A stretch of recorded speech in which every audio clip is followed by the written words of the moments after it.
truth, and thank you for discernment.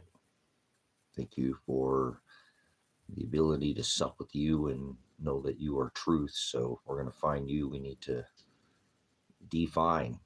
We need to be refined and define and not make up our own translation. And that's why you divorced your bride. So getting this light's already pulsing. Oh well, whatever. So thank you, Father, for the difficult path, the narrow way. There's no free will. There's self. It's already, remember, written, and everything that has not been written, he's the one who creates it. He's the writer. So we give thanks always. We open up the stream to Creator. He's the Word. He's not a 3-in-1 little g deity, some kind of God is a title. He's the Most High. He's the one who speaks.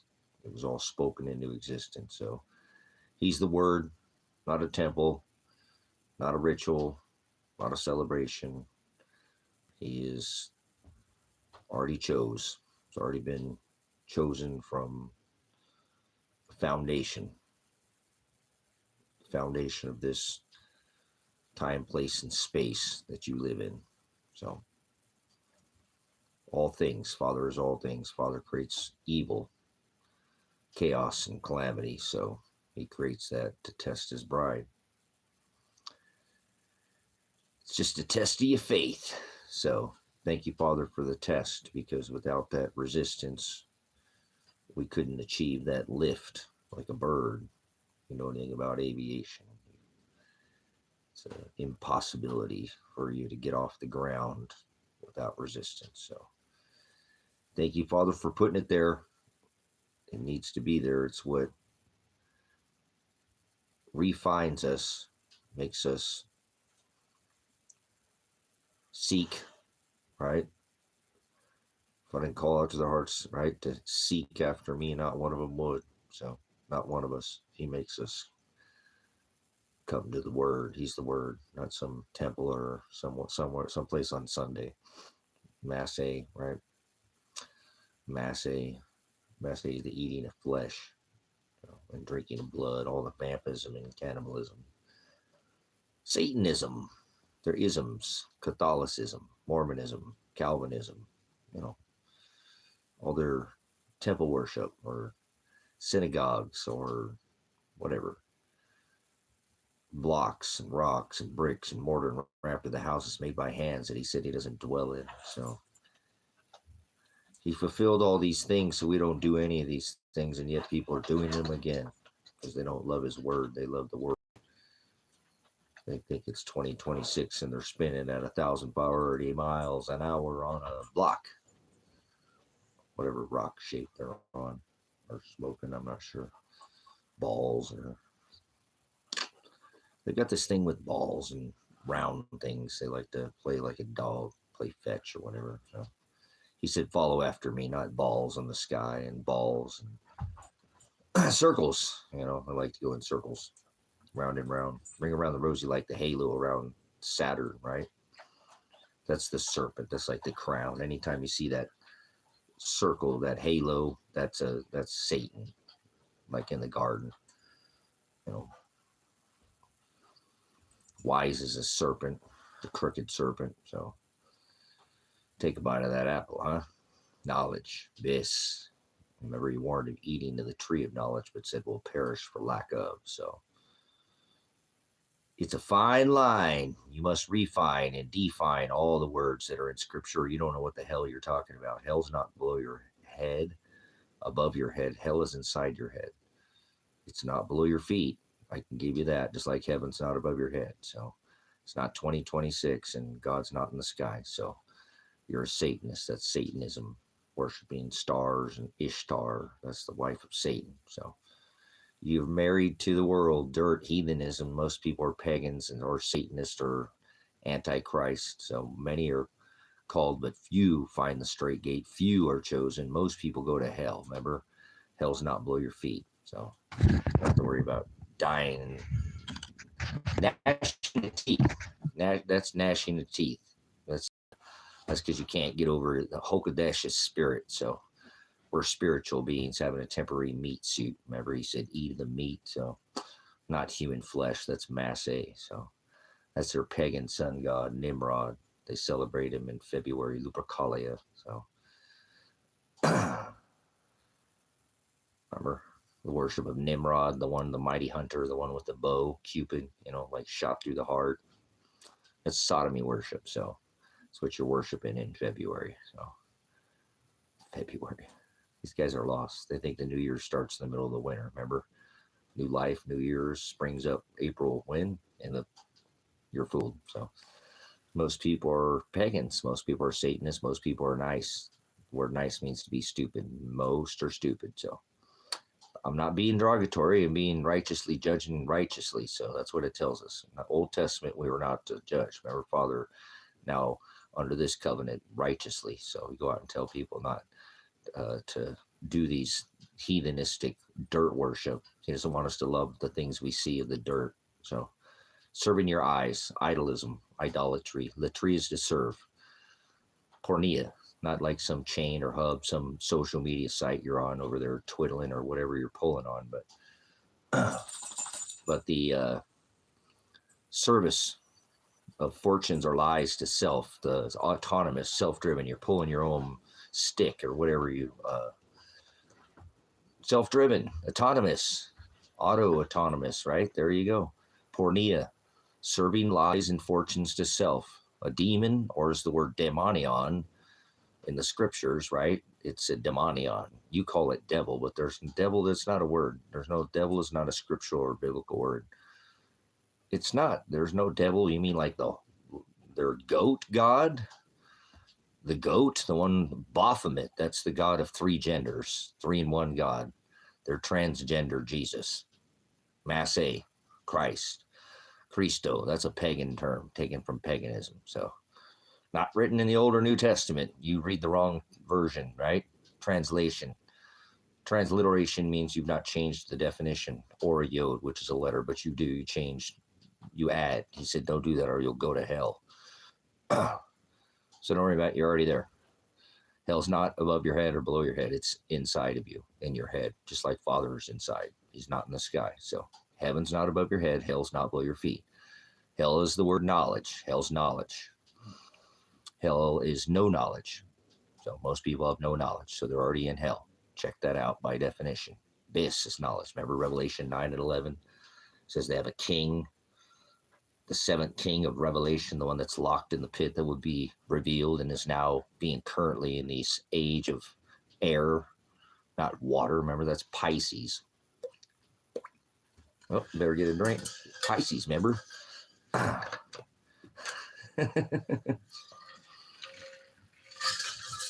That's the age where the veil is put over. The veil being lifted is the word apocalypse. You already made it. And you're in the 6th extinction event. You thought you were going to die when you heard the extinction, didn't you? Wars and rumors of wars. War doesn't decide who's right. It decides who's left. So we'll see who's, Father's the writer, remember? He creates these wars, this evil, calamity, and chaos.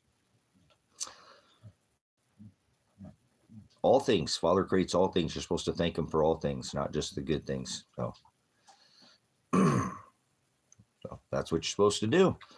When he beats you, you say, thank you, Father, for beating me, taking that away from me, or giving that when I didn't want that at all.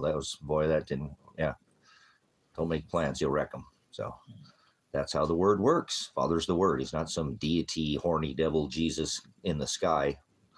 Cupid, hello, ding dong. Ring ding dong, or whatever you're banging on. So these people are Satanists. Remember, Satan's the adversary. You add a jot, you're a Satanist. Add a tittle, you're a Satanist. Add a thought of your own, that's translation, you're a Satanist. So that means adversary. People freak out because they don't ever define. Definition is everything. You want to know scripture, you have to define every word. Otherwise, you don't know what the hell you're talking about. Remember, hell's not below your feet. It's not 2026. Deity, little g, God is a title. The Most High, to meet him in the sky, he's not above your head. That's in your head. The skies, like the scrolls, the laws were written on stone tablets, not like iPhones or Apples or Androids, like scrolls, round. Uh-oh, here we go. Let's talk about round things.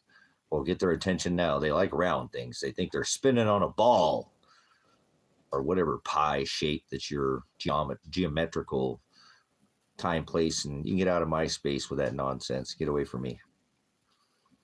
I don't do any of that in here. It's not aligned with the scriptures, so you can't add. Now you're adding, like the word planet means wander. You don't live on a planet. So, yeah, they like them big and round in pairs, dueling, like Giannis, two-faced Joker Jackal, like a deck of cards. There's 2 aces, right? Well, no, there's 4 aces, but there's 2 jokers. Get it? 2, 4, 6, 8. Oh, never mind. These people don't know how to play any spades, nor do they know how to play a 52 pickup. How about that? Smoke and Fire. You ever play that one? All right, you're getting played like a deck of cards. It's a game to them. Chess, actually, you play checkers because you have simple moves, like Simple Simon, like you're pressing numbers on remember Simon? No, whatever. I'm old school. We had Pong and Coleco and Atari. All these, we didn't have all these fancy third-person, over-the-shoulder shooter, whatever, World of Warcraft or whatever kind of duty, whoever you're dumping. Never mind. So anyways, it's not a game. It's not Rubik's Cube. It's not Monopoly. It's not a game of chess. It's called life. I thought that was a game too. No, that's a magazine. How much does it cost? Well, with inflation, it's over $7.45. $7.45. That's life. What's life? A magazine. How much it costs? $7.45. $7. That's life. No, we'll stop. I'm not stuck. I'm just messing with you. My dad taught me. I don't know why. All these stupid things he taught me. Remember, stupid is to be nice. I'm just being nice. So.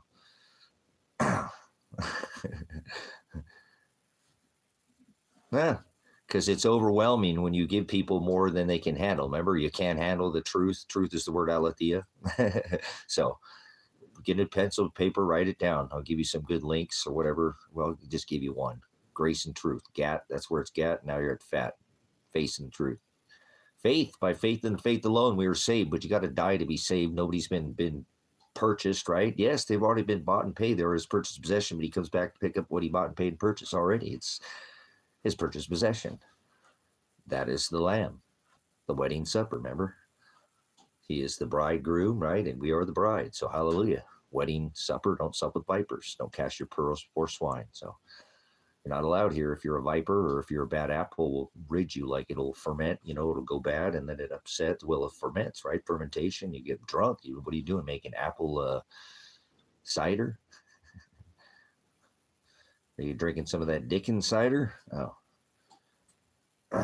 Moving on. So fermentation, right? Like to be drunk, he says. Lukewarm. Remember the parameters of alcohol that it takes to make, if it's too hot or too cold, it doesn't ferment. Remember? So he said, if you're hot or cold, I'll vomit you from my mouth, because you're drunk on the world of the punch, drunk on the words of the world. You think you're spinning. Get away from me. MySpace. You get out of MySpace. Spinning.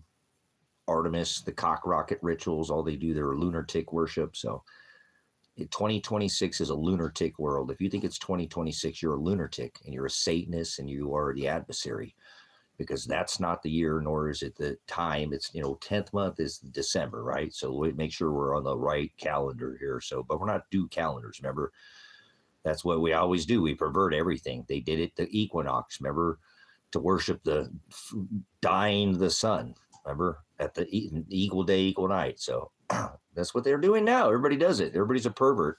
So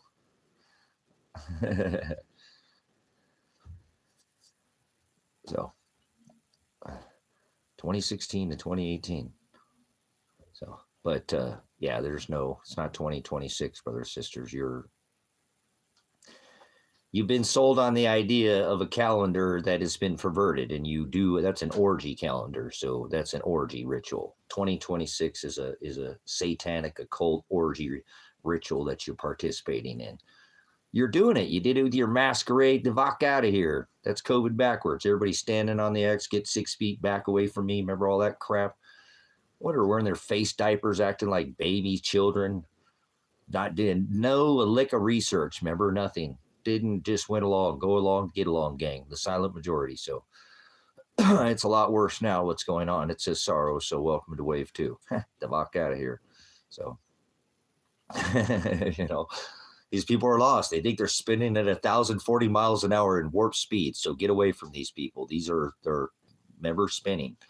That means they're pervert. They're perverted. Most people are very perverted. Yes, they are when it comes to the word. You don't like it, go somewhere else. Hang out with some of your religious idiot friends.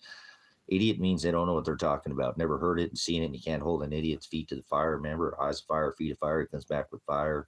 It's going to bring the fire from above and below. The promise of the rainbow. I'm going to bring the fire. Remember, not by water, but by fire above and below. Are you ready? So,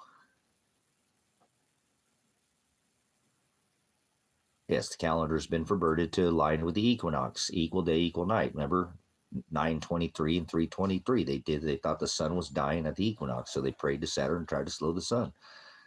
I don't have it figured out. This is just what, remember, like there's 13, on a turtle, you move like the tortoise and the hare, remember?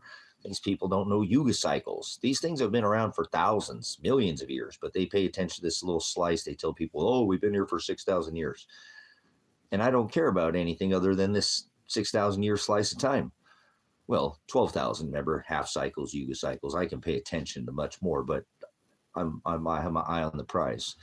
We're in this covenant, not of the old, so I don't need to have any concern of being bound by fate or law, right? I'm not lawless. That's never Shem or Torah or authority, name, not Jesus or God or Yeshua or Yahweh or whatever deity you go after. Those are deities. Deities are little g gods, flesh, Yahweh, all your gods of whatever. Zeus or Jesus, he's the guy, I got him cutting my lawn over here. Pedro and Edgemo and Blow, I got those guys. 3 best friends your lawn ever had. You should get them. They're good lawn care right there, right? So they make that stuff look like the fucking putter, remember Mr. Warp Speed, he likes to play golf, but with the golf, on the putting green. Yeah, Jesus, he cuts my lawn I got regular service, so he likes to go one way one time, one way the other. Remember down the buggy, if you push your buggy one way, you get the buggy. So they did their warp speed ritual on everybody. Everybody fell for it. And they did, remember? There were people that spinning and falling out, remember? They're 5G. That's what all that was about. The G whiz spewing you with waves of, negation. The cancellation of your oxygen. I can't breathe. Remember George Floyd, Eric Carpenter? Yeah. He has to be taken out. Remember? I can't breathe. That was the whole you wore a face diaper, so you did it. You went along with it. Remember, they put a veil over the face of the Messiah after they hung him from a tree, not a cross. Nobody hung from crosses. That's paganism. More paganism. You unfold a box and you get a cross. You can go back in the box that you came from. Nobody hung from crosses. That's Satanism. Your Jesus is Satan. I hate to break it to you. The one birthed in the middle of the winter on December 25th in the middle of the winter, right? In a manger. Your Jesus has mange. That's what happens when you have sex with beast. Sheep, goats, man on beast, beast on woman, beast on man. Oh, yeah, they had the finest for a whole week. They did it for thousands of years. I have scriptural record. Biblical and history is written in a book by one side. Remember? Shut up, loser. You don't get to write it. You want to know the story, you got to figure out what the loser gets left out. Do you ever find? No, you don't ever study. You think because you read something in a book, you're smart, right? Are you street smart or are you book smart? Bible means book, right? So what scriptures do you read? Remember scribes? They scribe the rock, laws, Torah, Genesis, Exodus, Leviticus, Numbers, and Deuteronomy, the 613 statutes, commandments. So the law, it was the law. Remember Torah, the toroidal field, like the compression events that happen on a rock through the, Torah, toroidal field. Remember? Like a donut, not like a cop shop, like powder donuts, got you eating donuts like, cops, colors. So, never mind. I had to go there. Red and blue, Democrats or Republicans. It's all the same thing. Remember? They get you mind controlled. Same thing. Cherries and blueberries, whatever you're puffing on. They're tricks. Silly rabbit tricks for kids. You're going to tell me the New Year's in the middle of the winter. No, it's not. You're going to try to tell me it's 2026 and that you're spinning at 1,040 miles an hour. Get away from me. you're an occultist, you're a Mason, you're a Satanist, and you participate in this masquerade that these people do day in and day out. And the worst thing you can ever do is celebrate yourself or the birth. There's only 2 birth dates in all the scripture. I hate living in America, but I make the best of it, way. That's what you do. You make the best of what you can. Come out of her, my people. Be in it, but be not of it. Hell yeah, that's what you got to do. I'm living the American dream. American, hey, you can't. If you're living the dream, then you got to be sleeping. Remember? He said the enemy came and sowed seeds while you were sleeping. So don't go to sleep. I'm not saying don't get rest at night, but, spiritual rest. Take up your cross daily, deny yourself daily, follow after me daily. And if you do these things daily, you'll be putting up extra oil. That's what it says. Have your loins girded in my service. And he had extra bread and extra fish. How did you do that? Gee, I wonder. Remember, I make you see why Stevie had to wonder. Wander is a planet, so get away from me. You don't live on a planet. You don't live on earth is the rule. Earth is a rule. You don't live on earth. The meek will inherit the earth. So if you can't inherit this flesh, right? No, it's the ruling class is the heavens, not above your head. Yeah, the inheritance, the one who reigns over your house, the body, the temple. You got 2 temples right on the side of your head, don't you?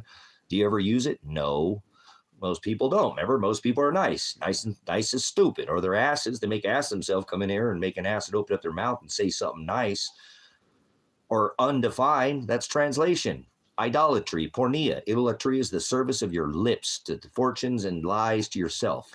Others as an idolater. No, that's an idolatrous self-will, not free will. No free will, no luck, no fortunes. Nope, no rapture, no Lucifer, no Jesus, no Lord, no Christ. These are all never written in the Old or New Testament. So stop saying any of those words. Father is the word. So it doesn't say Lucifer. It never did in the Old or New Testament. So that's made up like some kind of Sonic the Hedgehog or something. Whatever, some Call of Duty profile that you made up or whatever. Most people are like that just in the real world. A bunch of actors act like something and that, yeah, like the lady working at the store. You go up and, I'll take $150 on pump 6, please, or whatever, because you're getting gas. And she's like, God, I hate this freaking job, and I wish I could be home. Like, I'm not paying. She's like, okay, well, would you like anything else today, sir? Actors, everybody's an actor, like with what's going on right now. We have a whole PDF file class. We've got Democrats and Republicans. So you like your PDF files red or blue? Remember, it doesn't matter. Remember, you knew I was a snake before you let me in. Then he let Joe Biden in. So they're all island boys and girls because we can't leave out Hillary. Remember, they bring boys and girls to the island. It doesn't matter if they're brownies, Boy Scouts. Remember, got kicked out of the Boy Scouts for eating all the brownies. Watch out. These people are sick. We got a pedo class file. Well, there are other people talking about it. Lego meme much?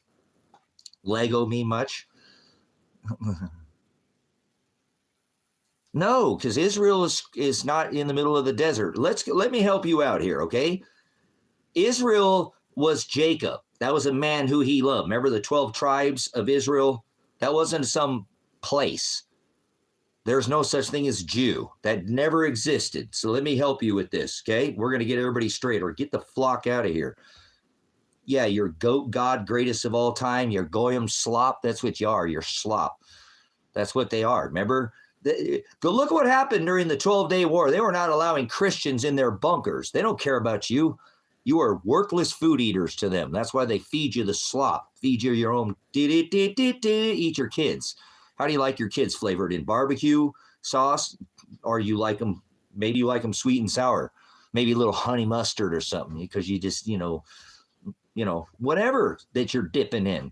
Yeah. They feed you right back. Yeah, all of these places.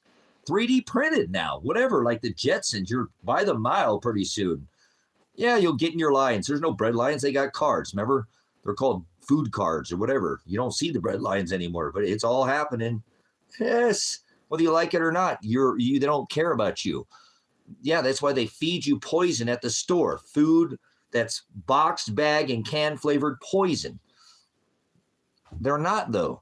That is Old Testament, and that is Old Testament. Aaron and Levite, what people called the Jews. He was out of Judea. Remember, Judea is one of the 12 tribes of Jacob. Remember, who he so loved, he called Israel, right? Esau he hated before either were born. Jacob he loved. Esau he hated before either were born or done anything on this rock that you walk. So tell me God loves everybody. Okay, well, I just want to get that out there. He doesn't love everybody. He's an all-loving father, but he doesn't love everybody. That's blasphemy. He only loves his bride. Remember, he didn't love the Gentiles. Remember, he only loved the house of Aaron, from the high priest of Aaron, the Levitical tribe of Levite. These were the Levitical laws, the dietary laws, keeping the Sabbath, letting the land lie fallow. Remember all the dietary laws: choose a cut, split hoof, no pork, no scaleless. You know any Old Testament? Most people don't. Remember, that only applied to Aaron and Levite. That was his pride. That was called heavens. Heavens aren't above your head. That's not what heavens are. Cosmos means an orderly arrangements, and you're out of order. Get the flock out of here. You're a goat. Greatest of all time, MAGA, remember, high priest of the Satan church. You follow these religions. So that's right. Box, bag, and canned flavored poison. Corn syrup. It's by the, I don't even eat that's all those vegetables. Why are all the fruit the same size? Why are the apples, but why are they all the same color? And why are they all glossy? Because they spray them with bugs. They look like grandma's fruit that she used to have on her table. Nana, remember all that fruit in that little basket, the little waxy colored? Yeah, that's the stuff you're eating now. I'm a plastic man. You know me, I'm a young OG. I'm a plastic man. No, I'm a classic man. I like to grow my food without the fluoridated water, without the chlorinated water, and without the bugs. But you'll eat the bugs and you'll own nothing and you'll be happy. Remember the Rockefellers, the Rothschilds, Weffers. We who knew that is Klaus Schwab, right?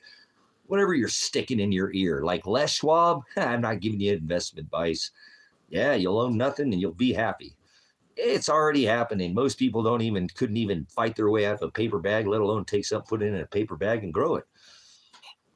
Whatever. I'm not sure what you're growing. You better get growing now. See you later. Bye. Have a good day. Nice to know you.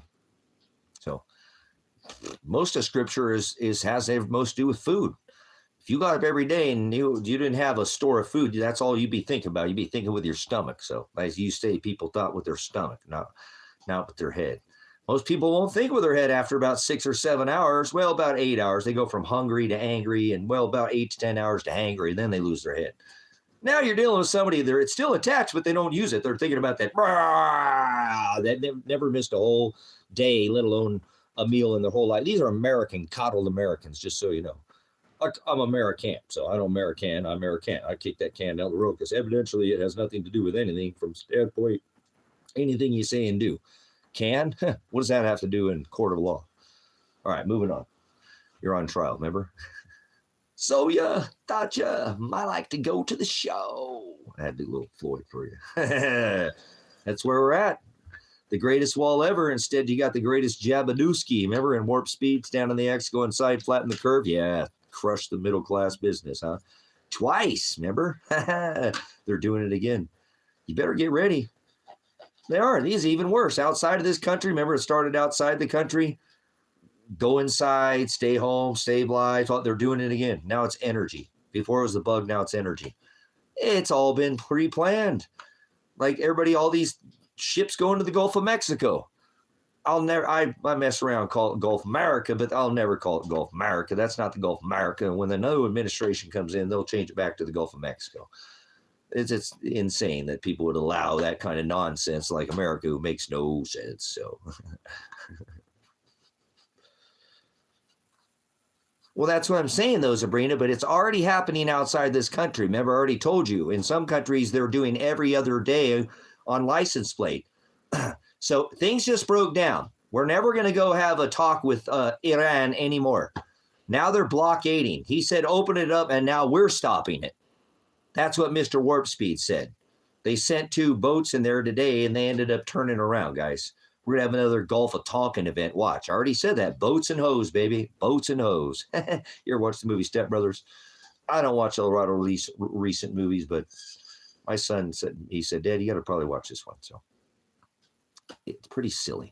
So boats and hoes. They got to do the ritual. Water and air and boats. That's why you keep seeing the same ritual over and over again. We've been doing this before it happened on this ministry. Well, we knew it was coming. This is the age of air. Welcome to the 6th extinction event. Welcome to Revelation. Welcome to the apocalypse. Welcome to sorrows. Yeah, you made it already. 6th extinction event. Almost 6 years have you already made it into you thought everything was going to die. That's not what extinction is. Extinction breeds evolution. So, and that doesn't mean you grow a thumb or a kickstand so you could get stuck or lean on dumb over there, like Dumb and Dumber, dumb, da dum, dum, dum, no free will, no luck. So you're free to move about the cabin right now. Until you're not, nothing's happening. That's right. So you better go out there, because remember, they will put these lockdowns again in this country. They're already doing this in other countries. They're making their grocery stores are shutting down. You can only buy on certain days, and you have to have a certain license plate or letter, even or odd or A or B. Yes, this is already happening outside of America, but it's not happening here yet. It's like an air pocket. They turn the hose on and there's an air gap. Wait, it's coming. Oh, no, we haven't seen the air gap because the cabin, we're still be able to go to the store and buy TP for your bunghole, right? And they're not being sensational. What are you waiting until the stores sell out of toilet paper to go buy it? Again, until there's a toilet paper debacle 2.0? Two cheeks to the same hole, got no TP, wings for you. Oh, yeah, spread your wings, spread the, well, what's the word of the day? Legs, spread the word. Oh, well, hey, you like wiping your bunghole? Yeah, well, then you better get down there now before, remember, they said essential goods. Hey, if you don't push your cart down the buggy this way, right, you'll get the buggy. Remember all that nonsense? Yeah, essential goods. They were knocking off whole oil, said you can't buy none of that. Yeah, essential goods. They'll do it with the minerals. They'll do it with the energy. There's not enough, so we need it. You have to stay home and work from home now. We'll send you some income, kind of like they did last time. Checks in the mail, get it? Well, it'll be digital this time. Tokenized. They could do that. They could take the whole world down on their knees, one vent, and say, oh my God, I can't get any of my money out. Oh, hey, we have a system. We wouldn't have to pay you off to make you do it. You go, oh, please, just take the money hostage. Take everybody's money hostage, and the whole world will bow down to this whole next event that'll happen. Because they already have the new system in place. That's what's happening. That's what I'm saying. You don't see this is already happening in other countries. You need to get your head out of America and out of your ass. Is somebody who can't learn, stubborn like a mule, like a donkey. You're in a dark place, work of a darkness, vessel of wrath, as if you do stay on this path. It's the broad way that leads to the wide gate that leads to hell. Hell is no knowledge. It's not above your head or below your head or below your feet. Hell is in your head. It's the lack of knowledge. Hell is no knowledge. My people shall perish for lack of knowledge. That's what it is. Hell is bis. My people shall perish for lack of bis. You are warning the eating of the tree of bis, but you'll lack for, well, lack of, you have, it's a fine line. Careful what knowledge you put in your head. Your brain, yeah. The two temples right here, the body is the temple. You got two of them. Are you using that? Remember, I come and take your crown quickly like a woman and labor like a thief. I come quickly. Remember, Revelation 9 and 11, the king of Revelation. Remember, the seventh king being revealed as the eighth king right now as you speak. Spiritual revelation, spiritual Israel. Somebody asked about Israel. There is no physical Israel under this testament. So, because they don't care about their citizens. Govern means to control. Mind, mental, mind control. Because people want to be controlled. People like to be slaves. They are. They've been merchandised and sold out, or at least here in this America, can't, or you call it can. I don't can. I kick that can. I can't. Remember? Are you keeping up? I thought you already kicked that can down the road. They do that with the financial things too. They ride cycles, brothers, sisters. They know what they're doing. You got to get ahead of the wave to ride the wave. You ever been out in the ocean? Seriously, you ever spend any time on a boogie board, body board, surfboard, any kind of, wakeboard? I don't know, behind a boat. You've got to get ahead of it. You've got to get ahead of the wave. Failing to prepare is preparing to fail. So you don't do it in haste. You know there's something coming. You don't wait for it to happen. I am a messenger. That is the word angelos in the Greek. So I can't come when the wave is already, if there's a tsunami and I come to, hey, the water's pulled out, get your stuff, go move to higher ground. No, you tell me I'm nuts like Noah. Or remember, it hadn't even rained a drop, one drop. And he built the ark for 126 years. You get your wife, you get your lawn chair, you get your beach towel, and you tell me it's the tide. Yeah, but you want me to come back there when the water's coming back and then scream tsunami at you, right? When the water's already, now I can't say my ass is somebody who can't, right? Well, an ass somebody who can't learn, right? Or yours or anybody. Now we're just getting tumbled like a freaking clothes dryer or like a washer at the bottom of the coral or the beach or the sand. See, a messenger comes early and tells you ahead of time, like a stop sign is right there. That's how most people are very, octagon. They're just, whatever. Remember, October's the 10th month, right? No, it's the 8th month. You're a lunatic. Stop it with your octagon and your octulus. Oh, with your octa. Yeah, they're all single, aren't you? But okay, moving on. Seriously, this is the same thing stuff again, brothers and sisters, about what this country is. You've been nailed to the stock exchange, merchandised. That's why you've been nailed, and you're not supposed to stock, yoke. Learn this word so you'll stop spreading blasphemies. Nobody was nailed to crosses. That is paganism. That's heathenism. He tells you to carry your stock or your yoke or your cross. It says cross, but it's to be crucified. It's to suffer. Does anybody want to raise and hang you because you don't do the perverted law, like the celebration of birth, which is the birth of the sun god Satan? That's not hard to figure out. That happened for thousands of years. On December 25th, they had a whole week lead up of an orgy. That's Christmas. Banned in this country. They came over here. This country, America, was founded on Christmas. Yes, it was. Absolutely. 1492, sailed the ocean blue, fleeing the Catholic Church. Remember Catholics, Roman Inquisition, the Catholicism. Remember all this? The red crosses, like your little red cross, Yeah, they would kill you if you didn't go to their mass, eat my body, drink my blood ritual, vampism, cannibalism. They would impale you on a stake. If you were a child, they'd unzip your belly and pop your child's head open like a grape on the ground. They were savages. That's Satanism. Catholics, that's Satanism. And anybody who follows that, he said, call no man father, Pope, that's Papa, father, is a Satanist. They're following. Remember, all these religions follow it. The Christians, they do it. They're Satanists, Calvinists, Satanists, Baptists, Satanists, Presbyterian, Satanists. All these people do this worship of this birth. There's only 2 birth dates in all of Scripture. People tell me they're biblical scholars. I can rip them to shreds with one question normally. I don't do it. The word. Give me some gospel. Most people can't share gospel. That's all you need to know in Scripture is the gospel. Everything else is just adding, like it says in the book of Timothy, to your faith. And by faith and faith alone we are saved, but you have to die to be saved. That's the Greek word sozo, to be carried, lifted from beginning point to an ending point, salvation, saved, sozo, and then brought to an ending point and healed over here. That's why he says, let vengeance be mine, because he's going to test you. So,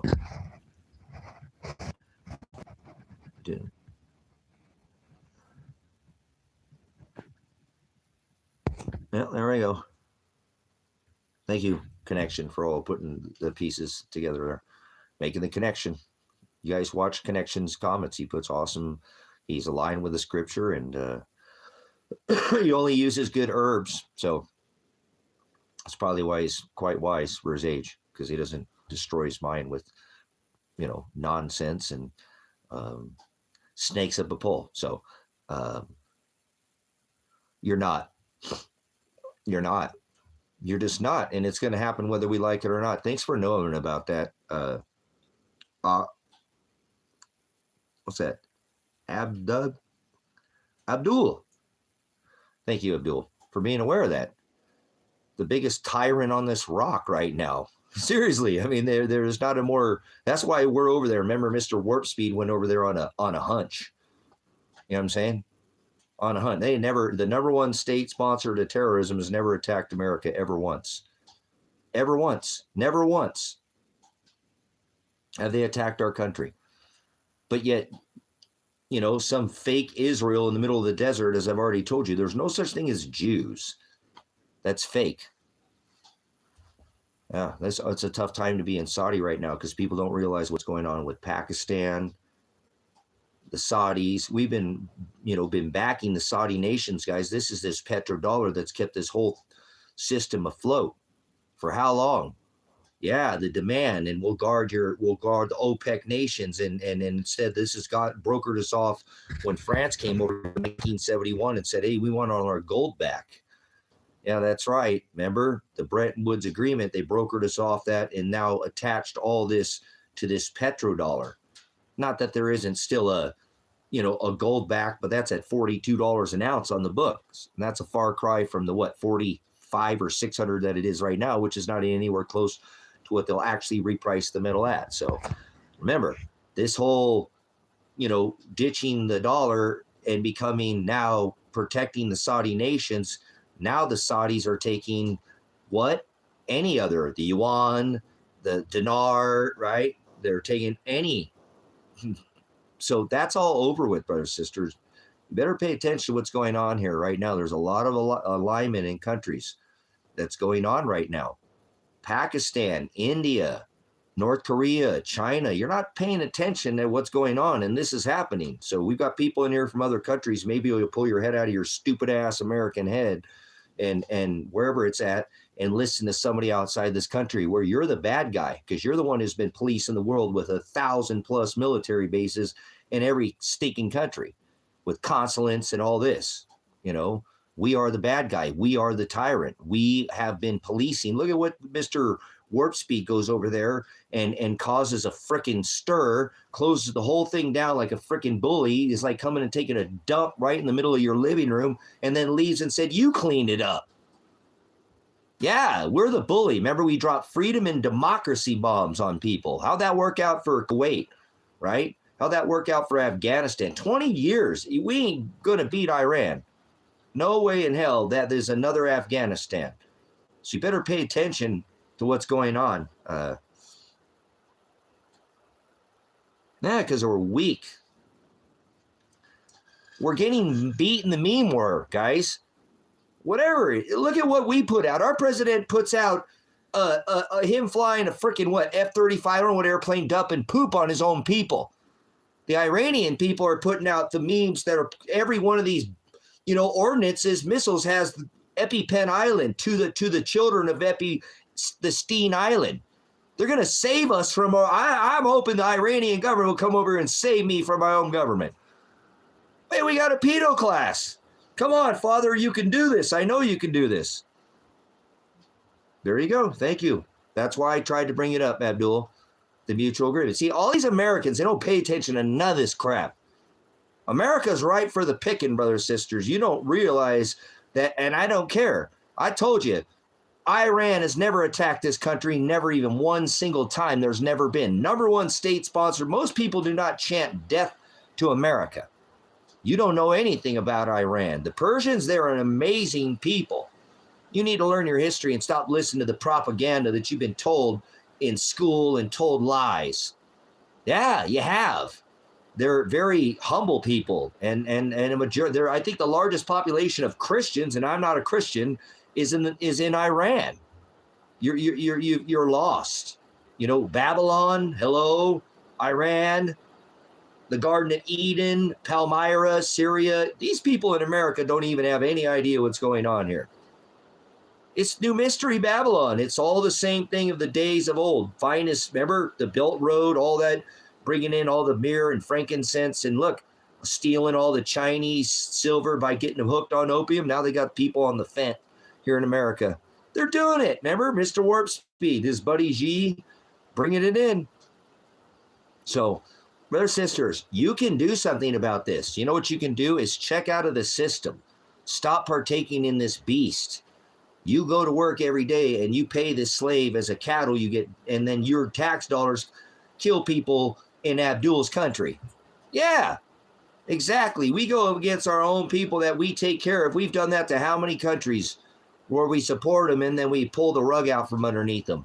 Yeah, we instill a central bank and rob all the resources. That's what America does best, brothers and sisters. Yes, we do.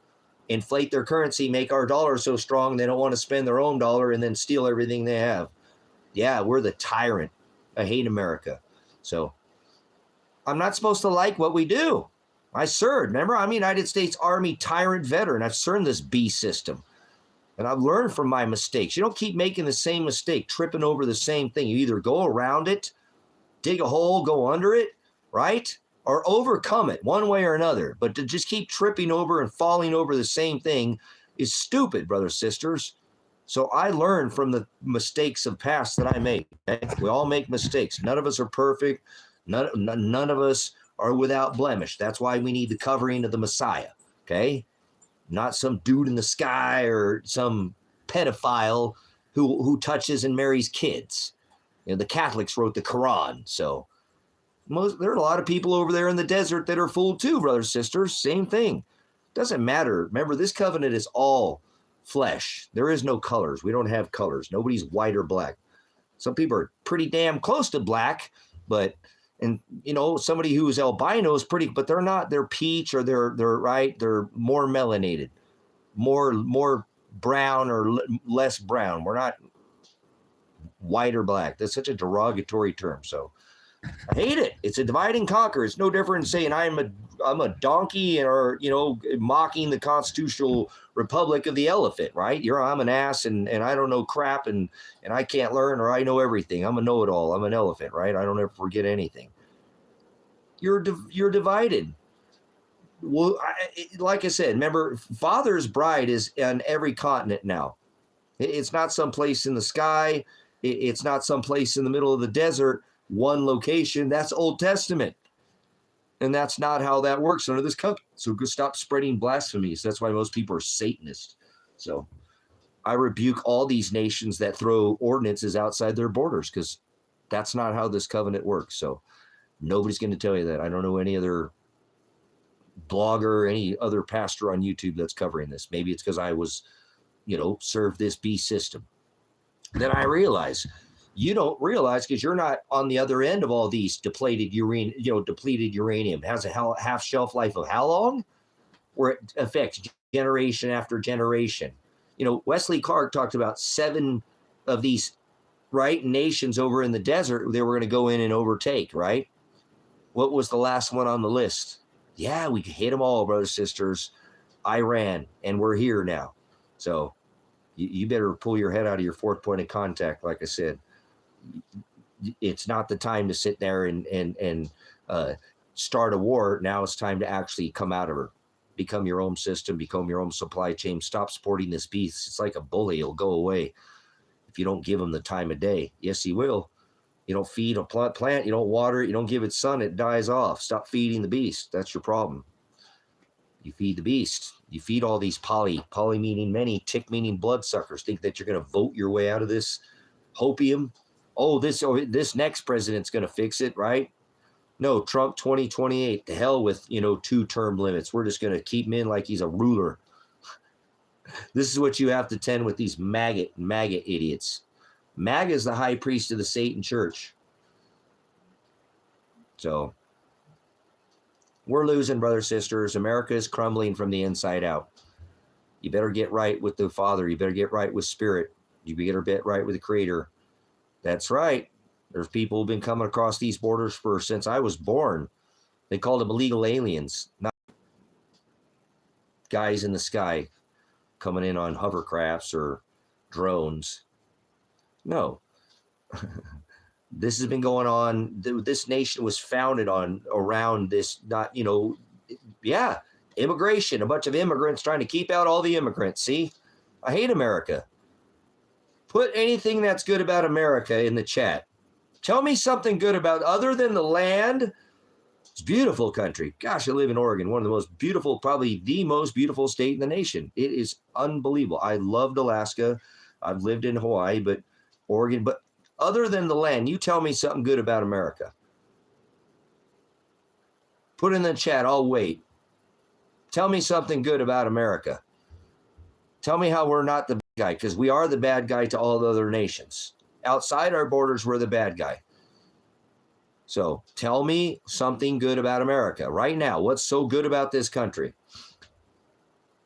What makes us better than all the other countries? We're not the freest country, I can tell you that. Well, absolutely not. Even Mexico was much more free during the VidCo, the bug. So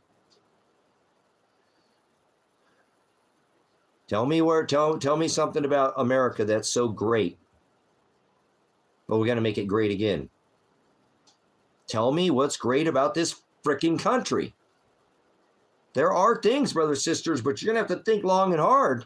It's not this greatest country ever like people think it is.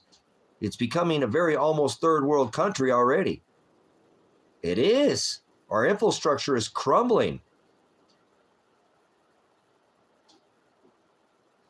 There we go. Thank you. There are things. Although we destroyed all our manufacturing, we don't even really have any manufacturing anymore, mayhem. Not like we did in the Industrial Revolution. That's what made this country, is we exported. Remember, we were the largest, in the 70s, we were the biggest creditor nation, and now we're the largest debtor. We've shipped out all our jobs overseas for cheap Chinese crap. So that's right. We outsourced everything. You want it cheap? China makes cheap crap. You want good stuff? You pay them money and they make high quality stuff. That's you Americans. You want a new lawnmower every year. You don't go buy a Honda. You buy the Pollen Pro. You don't buy the Still. And then you put the cheap ass gas in it with corn in it, and it tears your mower up, and you wonder why it don't run next year. And then the code ordinance officer is going to get on your ass because your lawn's too long. And if you actually take your mower down to the small engine shop, he's got a 2 to 3 month backup to get your thing back. And it actually costs more than it would just go buy a new mower from Walmart or the Target. So you just go buy a new one every year. You're a slave to the system because you don't even use your head. You wouldn't even try to figure out, oh, well, maybe I should take a look at why does this keep happening? Well, I get a couple of years out of something because you don't even run the proper gas in it. Corn syrup and and everything they build now is to fall apart. We used to fix things when they broke down. That's right. We would repurpose. We didn't just throw them in the trash because they didn't work anymore. That is the bay and consume kind of consumer. And they build it that way. I mean, look at the price of a TV. I mean, remember the price of a VCR when it first came out? A microwave when it first came out? A freaking 45, 75-inch TV at Walmart's under $300. You couldn't get a 27-inch TV for $3,000. So you like your Black Friday bull crap. You want to fight over cheap Chinese crap, and that's not working so much anymore, is it? It isn't. Remember the old Walmart? Pulled the old rug out from me to everybody. Remember, American made, a few years of it. Bam, all the stuff from over there in China. So that's what happens in America. We sell your soul out and you sell your country out to industry to go outsource it overseas because it's much cheaper to even take the logs like in Oregon, and they'll literally ship them off the coastline. China's got a mill out there. Some of them don't even make it to China, and then they ship them back here. And then we reprocess them and then maybe shipping them to China. It's ridiculous. And they're cutting that off right now. That's what the COVID did, Rosas, where you paid attention. Remember all this shutting of Singapore and all these ports? They're doing it again. Bab el-Mandeb Strait. We had overtaken today, the Hormuz, the Gulf of Persia. Remember all this? They're doing it again, closing all these ports. No, it's not happening. Yes, it is. Stop it. Stop fooling yourself. So, but thank Father that, there is things here, but most of our stuff is gone. We don't, there you go. We get taxed, you know what I'm saying? We get taxed. We have they started a revolutionary war over 2%. And I'm not telling anybody to start a war, okay? Whatever. The war's on for your mind. 2%. Remember, they threw tea in the harbor. Now you've got a state, a federal, a net, a gross. It makes me sick. You get this tax money, and then you drive the road. You get taxed on the road. You get taxed on that car. When you get taxed on the phone to call the wife, she wants some milk. Get taxed on that. Pay the trash tax. The tax on everything. You get 40+% of your wages are taxed. Don't tell me America's some free country. America is the worst country there ever was. There'll never be a country as filthy and disgusting as America is. Become. At one point, it had a lot, no foreign entanglements. Freedom was so dangerous that it was freaking borderline criminal. Oh my God, should I call the cops? No, leave him alone. He's not hurting anybody. No victim, no crime. Yeah, what happened to that? The right to choose whether I have to go to work or get the face diaper, wear the face diaper or not. There ain't no freedom in this country. There's no freedom in this country. If this is a free nation, why is everybody in debt? Born in debt. I don't want to hear it. You're lost. They print $1.5 trillion because $1 trillion, well, with compound interest, every 100 days. Every 100 days. Guys, you could come back here every day and I could pay you $1 million. It'd take me over 360+ thousand years to pay you off just 1 trillion. So we get paid, right? And then we get taxed on it. That's stupid. You pay electric, tax on that. You pay water, tax on that. Trash, tax on that. You guys, this country is horrible. Stop bullying yourself. Everybody outside this country, like in what is it? Iran, I think gas is a penny a liter. A penny a liter. It sucks, Abdul. This place sucks. And the Americans think this is the best thing since sliced bread.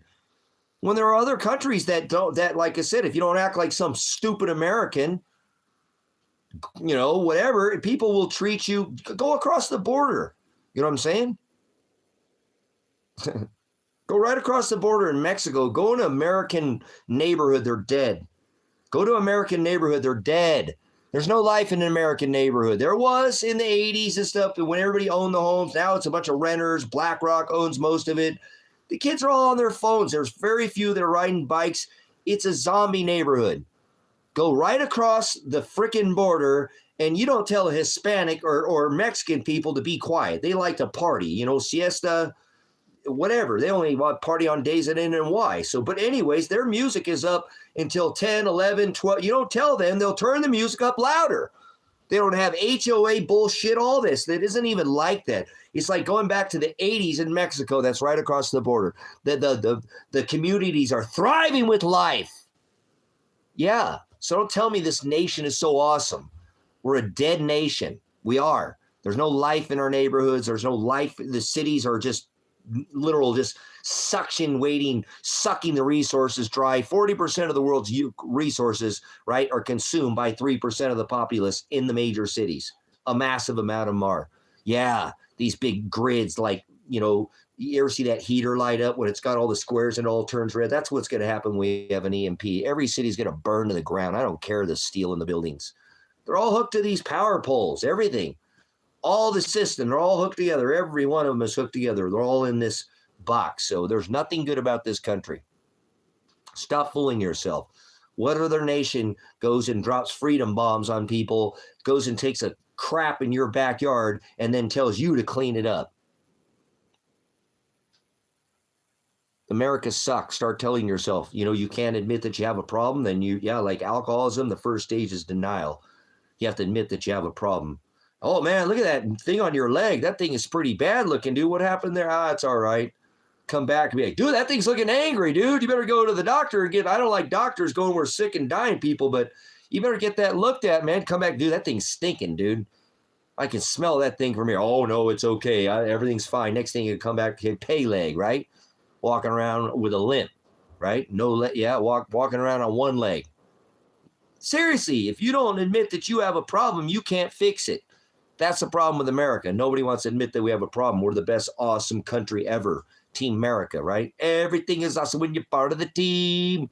So that's the problem with America. Well, that's why we have a crumbling infrastructure. We allow our poly, meaning many, tick, these PDF blood-sucking, they eat the kids, drink the kids' blood. Yes, they do. The chrome. Don't fool yourself. See, how does that look to these other countries? When our rulers, we don't have a ruling class, we have a pedo class.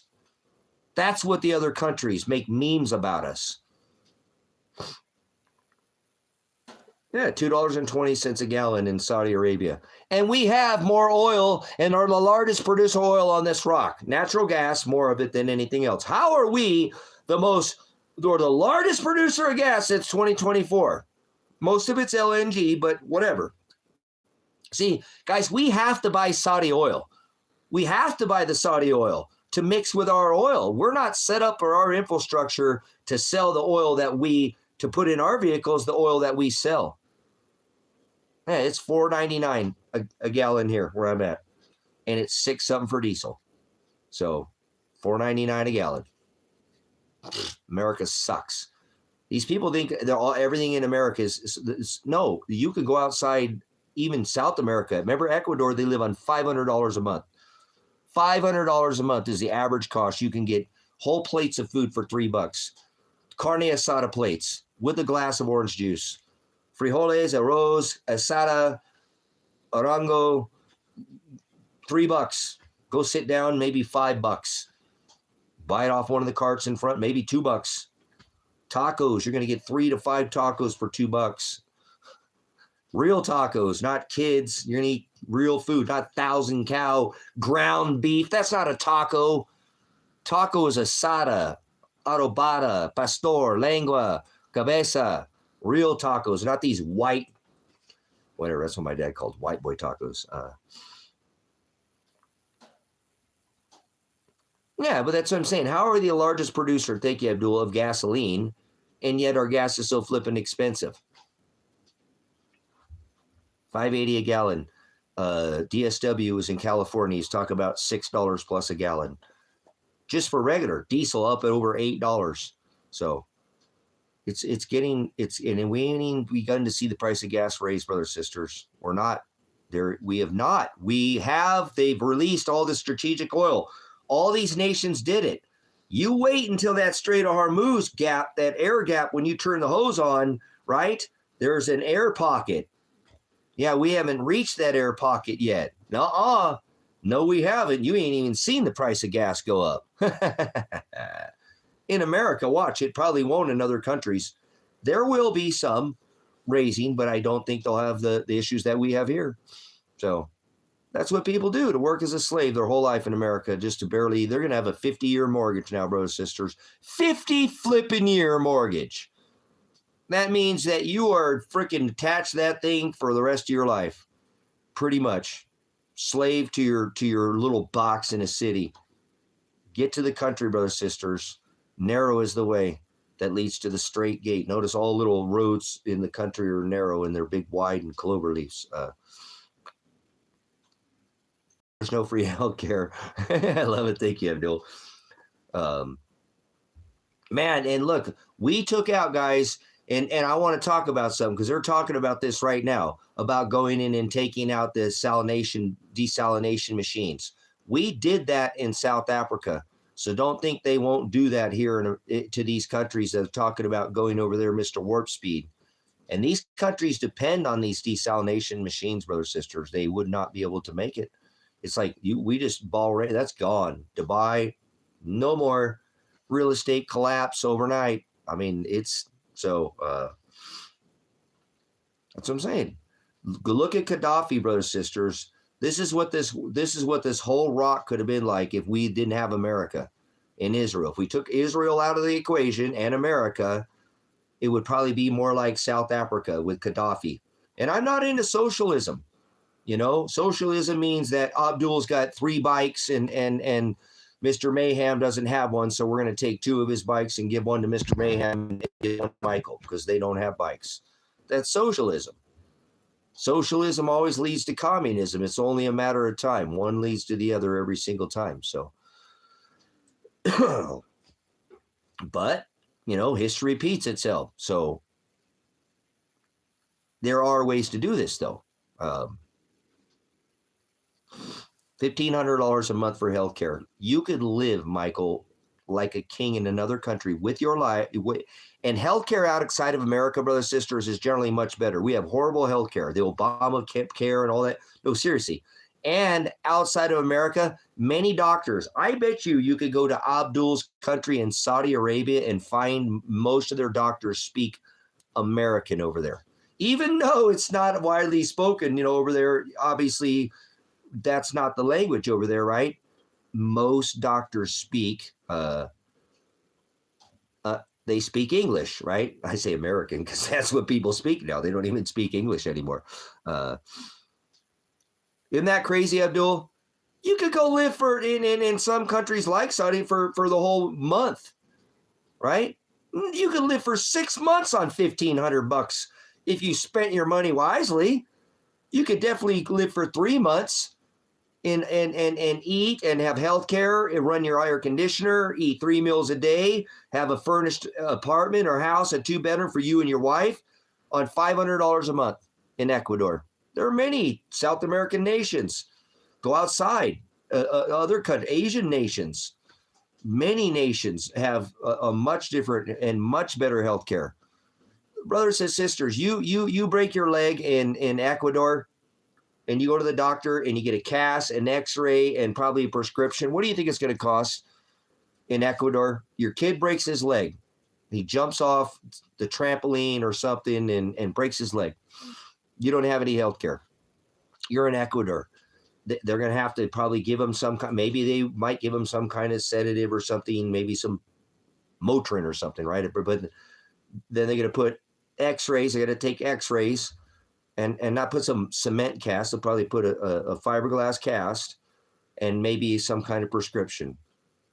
What do you think that would cost you in Ecuador? Your kid broke his arm. I don't know. Fell out of a tree. Little girl was riding her bike, ran into the, mailbox or something, broke her collarbone or something like that. Needs to have some kind of cast or something, What do you think that would cost in Ecuador? What do you think it costs to get your teeth cleaned in Ecuador? Get your old pearly whiteys. What do you think what it costs to get your little thing tickled in your backside if you're a dude? They want to, when you get old enough, they want to play with your bunghole. Right there. In Ecuador, probably $75 with a prescription, brothers, sisters. $50 to $75. Thank you, Abdul. Probably similar in his country. If you had, if there was now healthcare is, it's not over there in Ecuador, it's not, but the healthcare is so affordable. You know what I'm saying? Imagine that mayhem. Your little boy breaks his leg, breaks his arm, ankle or something like that. You go over here, you get a cast. The doctors are very friendly. Most of them speak English. Many of them do outside of America. How do you know when somebody's an American? They only speak one language. Most people outside of America speak more than one language, brothers and sisters. That's a good way to identify if somebody's an American. They only speak one language. You don't know that because you're an American, but that's an American thing. So imagine that, brothers and sisters. Like I said, you paying those kind of things. I mean, you would not be worried when your kid broke their arm or leg. You go down and get them the healthcare they need. Your little girl wants braces or something. There are ways that orthodontics are not, this vision and eye is not inflated, and the healthcare is better, much better, and they don't load you up on a lot of these snakes up a pole prescriptions. They're not trying to make all their money off of pharmacia, although they do prescribe. It's not the same. They're not trying to get you hooked on all these Percocet and Oxy and all the, I'm not saying they won't issue, but it's not widely prescribed just because. And there are many doctors in other countries that are not just a specialist where they farm you out. More a holistic type, like a midwife, and they do nutrition and they do understand, and they'll talk to you about your health and your diet, and they will. That's like the old way in America. They don't do that anymore. You go there and there's a specialist. You see this one, and they don't have that, midwife type of, a doctor used to come with his bag and could treat you for many things and sit down and have teach how to stay healthy. They don't want you to stay healthy now. That wouldn't keep them in business, would it? Healthy people, sick people, healthy people don't go to the doctor. So that's why they prescribe all these, and you're not going to get that too in a lot of other countries. So it's just the country we live in, brothers and sisters. So look, there are solutions to the issue. One, become an expat, get dual citizenship, go outside and experience the country, keep your residence here, still pay taxes. We're the only nation I know that if you leave the country, you still have to pay taxes. This country's sickening. But maybe try it. Maybe you want to stay there and you can sell this one, or, you know what I'm saying? Definitely, take a look. There's other options. If not, maybe get out of your big city and look about moving out into the country, into a rural place. Maybe you don't need 20 acres. I got 40. I had 65. I don't need that much. Look up. Getting a 5-acre parcel, you can do a mini homestead on 5 acres. You can raise plenty of food. Family of 4 or 5, you could probably actually have another family on there and cut out your supply chains. Cut these, big box stores out and become your own supply chain. You know what I'm saying? Become your own supply chain. That way, when things happen, learn holistic medicine, learn how to make alternative, learn how to make tinctures and different kinds of, you know, salves and things that you can use that were tried and tested and used for thousands of years. If they don't work, then use the snakes up the pole. It probably worked good when you didn't use it all the time. If you needed it, get yourself a Jace medical kit. Go get some backup antibiotics. You know what I'm saying? Who in here has heard of Jace Medical? Let's give Jace Medical a little. As a matter of fact, guys, I think I'm gonna hit me a little of my medicine right here because, man, I'm getting a little stiff here. I'm trying to think that I might have overdid it today, but I don't know if I did or not, guys. I have to dig that. Remember, I have to do all the excavation work now, so I am in a bad way. But I got a lot done today. I just might have overdone it, so I'm going to have to do it every day. I can't take a day off. I don't have any time. I'm under permit. You know what I'm saying? I have this conditional use permit that's filed, and I have a certain timeline I have to stay to, so I need to get my ass in gear and get more done. But I had to stop today after, well, I just felt it, man. I'm like, if I take any more, I'm gonna hurt, and I can't. I mean, I hurt getting up and down, but I'm okay with being sore. I just don't want to be able to not move. You know what I'm saying? I can get to where I can't. My body just, oh. And guys, I can get that way from not doing anything at all. Nothing. That's what's so stupid about my body sometimes. Seriously, I not do nothing. All of a sudden, oh. So, but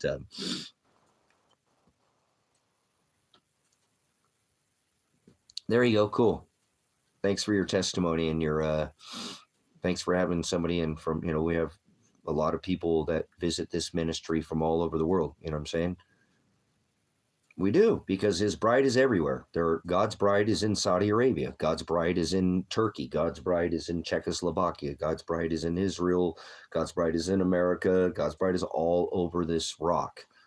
Little bits from each one. Remember, he all flesh under this covenant. So I appreciate when we have not just the American opinion in here. I get tired of hearing people from America. I really do. A lot of them have a very similar tone to them. They're not much service. There's two kinds of people on this rock: service to self, right? And you have to take care of yourself to be able to take care of others. I'm not saying that, and then there's service to other beings. So you'll know them by their fruit. So I like seeing other opinions. I actually like looking at the things sometimes that I don't like about other countries, because it helps me to know more about their country or their culture or their customs. Just because I don't agree with it, I don't have to like it, but it doesn't mean that I don't want to hear it. You know what I'm saying? Anyways, guys, there are plenty of countries out there right now that you can get dual citizenship. And if you're making, you know, $50,000 a year, like you said, you could live just fine in another country. You could live like a king in Mexico. You could have somebody rub your feet every day, clean your plumbing if you needed it. Well, no, yeah, I think you're married, but, or maybe you said kids, but, there are a lot of other countries that Philippines, Asian countries, European countries, all over. Just look up, you know, how many countries that you can go to and live for $1,000 a month, $1,500 a month, $2,000 a month, and you'd be blown away at a massive list of all these countries for like $2,000. That's normally people's Social Security that get, you know, a full kind of a somewhat, you know, of Social Security, and they can get out of this country and live very comfortably. The thing that's crazy that I find narrow way, and I don't know if you ever heard this, Abdul, is in America, when I talk to people who have left this country, they say all I ever do is work, you know, and I don't have any social life. I don't have any social life. But when I left America, I got people like going over to people's houses and stuff, and they're coming over to my house, and very people are more social outside of America as well. You know what I'm saying? Peru, outstanding. Peru's a great place. Elsa, I believe Elsa was from Peru. We haven't seen her in forever. So there's a lot of South American countries that are outstanding. I mean, like I said, it's just hard to fathom that the price for somebody's Social Security, and then you leave this country and then you get a social life. A lot of Americans leave, go, I really have any friends. I mean, some of my family or stuff, but nobody ever. I go down to the store and people like talk to me and like, hey, what's going on? And the next thing you know, they're, hey, would you like to come over for a barbecue? And next thing you know, I'm inviting them over to my house, and I actually have a social life now. I didn't have a social life the whole time I lived in America. So that could happen too, outside of America, brothers and sisters. I wouldn't really want to live near the cities. I'd love to live way out in the country, just in any country, anywhere in the country, any country in the country. I'd be okay. Not around people, right? I do better around less people. So less products. But I do find a tremendous amount of people's stories over and over again that people say that I didn't really have a social life. I knew people online, but it just didn't really, people weren't very social. You walk down the street in America, they don't even talk to each other. I remember when I lived in Hawaii. Now that's not, it is America, but it's rude to walk past each other and not say something. You know what I'm saying? It's very rude to walk past. It is. It's not. You don't do that in Hawaii. You don't. People, hey, aloha. You know what's going on? Hey, brother, what's happening? You know, even if it's just a short greeting, it's rude to not say something. I came back to America and I forgot what it was like, and people were freaking out on me. I'm like, I got my kid. I'm not going to do anything to you. I'm going to attack you with my kid. You know. Oh yeah, I forgot. I'm in America. People are freaking like that in this country. Everybody's all in a box, especially after the COVID. But outside of America, brothers and sisters, there are many people who tell a tremendous amount of testimony to say, hey, I left the country and now I have a few friends, multiple friends. I actually have a social life. It's kind of strange. I like got to tell people I can't do it. I got other things going. And all I did was sit around and work on my house and barely get by. And now I got more money than I know what to do with. I get to go on vacations. I get to eat when I want. I don't have to order off the value menu anymore, be worried about the price. I get better groceries, organic food. I have way more fruits and vegetables, more, this country sucks, guys, okay? There's a lot of good things, that you could do in this country, but as a whole, that you'd have to be making that for yourself. Seriously. You'd have to be making your own. To me, I don't know what people want to do. To me, it's homesteading. That I want to be self-sufficient. I want to be dependent on the system. You know what I'm saying? Hey, Abdul, appreciate your testimony in here. Thanks for coming in from Saudi. We've been attached to this nation for a long time, and we're starting to break away. So I'd love one day to visit Saudi Arabia. That would be amazing to visit anywhere in the Saudi nations.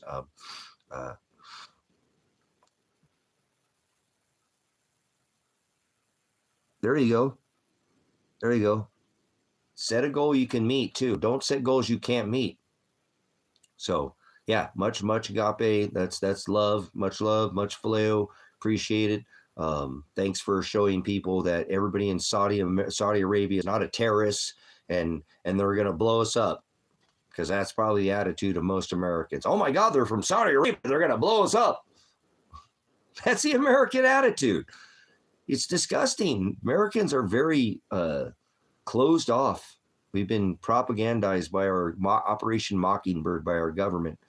They're the ones who run all this television. So they tell lies to all the American public's vision because they can in the event of national security. They can literally lie to the people, but nobody wants to admit that either.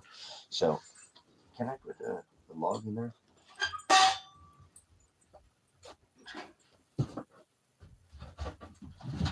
Oh, we gotta put a log on the fire. Speaking of some juice, don't I have some juice over there? I need to get some juice. Some juice. What kind of juice we got there? Oh yeah, we got that lime, huh? The mango lime.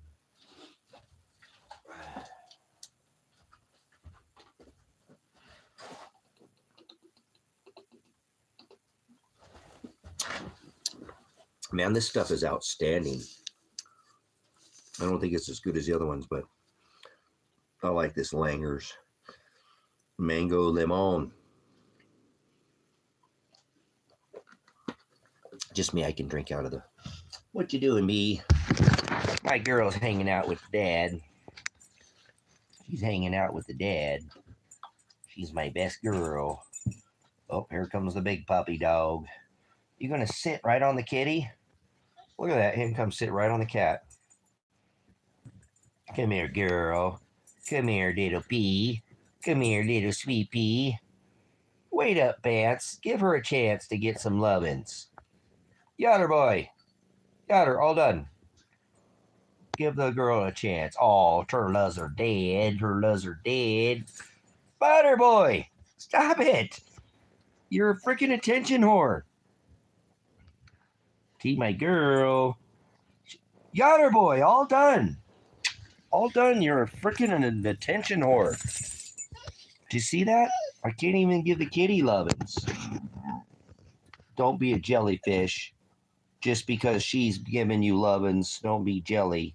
Oh, what a sweet girl she is. Her loves her brother. Her loves her brother. You're my best kid and girl I ever did have. The one that I love. Isn't she sweet? Isn't she precious? That's the best kid and girl in the whole wide world. We love her. She's my best kid and girl. Look at Mr. Jelly Pants over here. You are Jelly Belly. You're Jelly Belly. You're Jelly Belly. Oh, look at that. Her gave him a hug. Don't growl at her. She just wants to give you lovin's. He wants to give you lovin's. Do you just want to be the only one giving lovin's?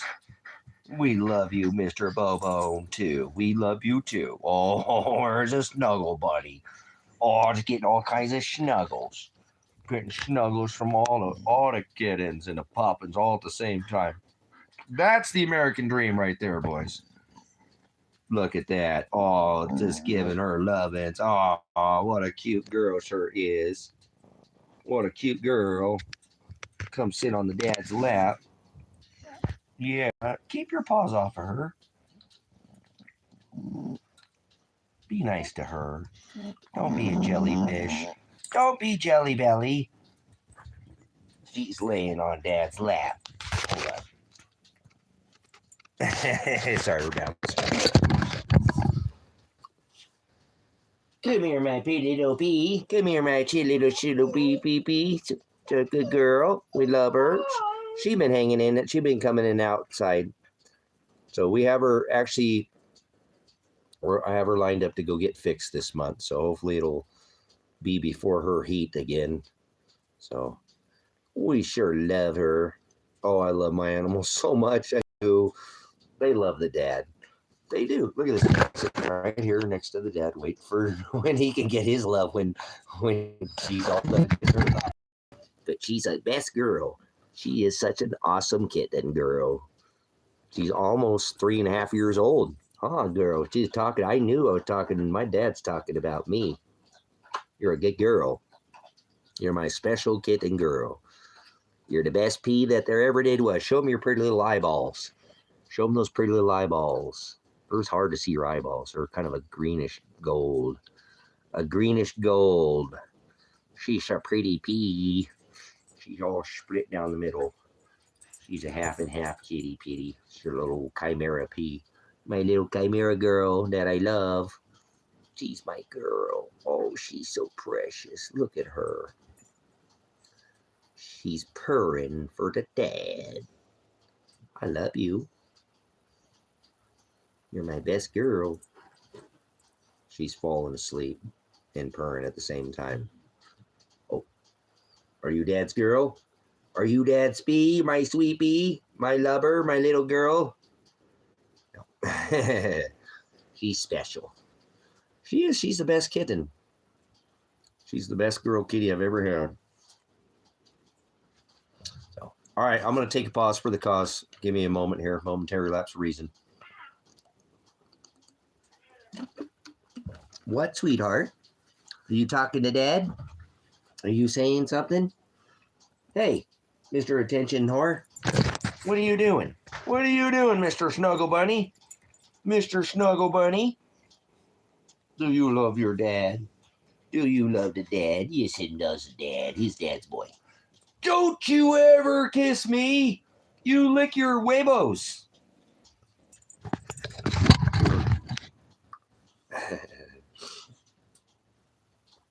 You see, he just keeps giving the boy lovin's. He just keeps giving the boy lovin's.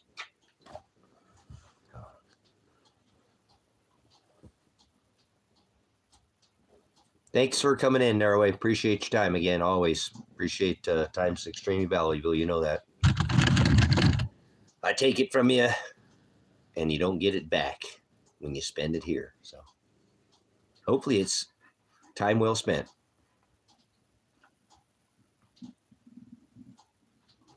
Yes, my puppies love they're both animals. Well, we hang out a lot. Huh? We hang out a lot. We hang out a lot. He works with me. They're always like, she follows me everywhere I go. If I go on the property, she'll go to the back and work with me as well. So, and he's always got to be, look at this. Look at this. She's just pestering him with love.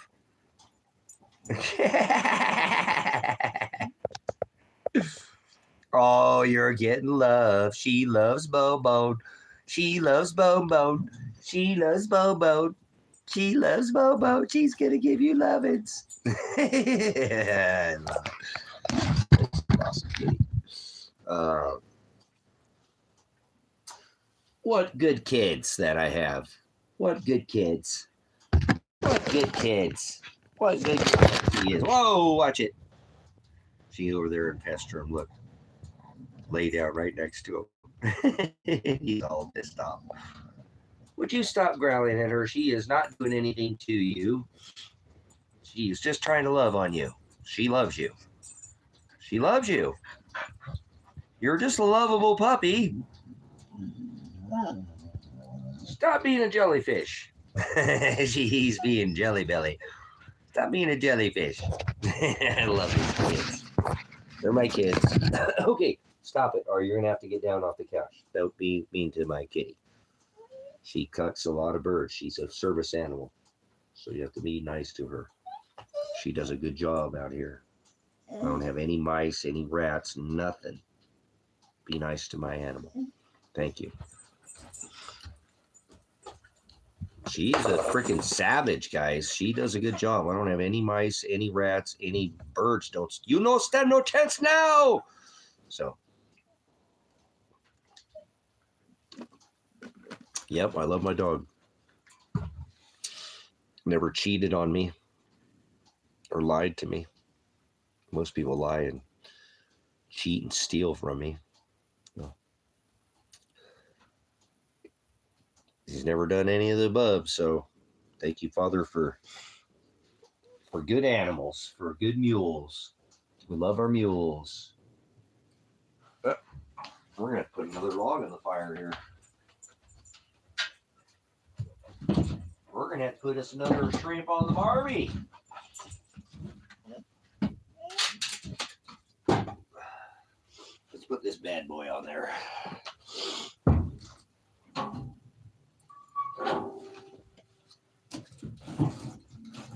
All right, there we go. There it is. Are you laying on Dad's coat? Are you laying on Dad's coat? Are you laying on Dad's coat?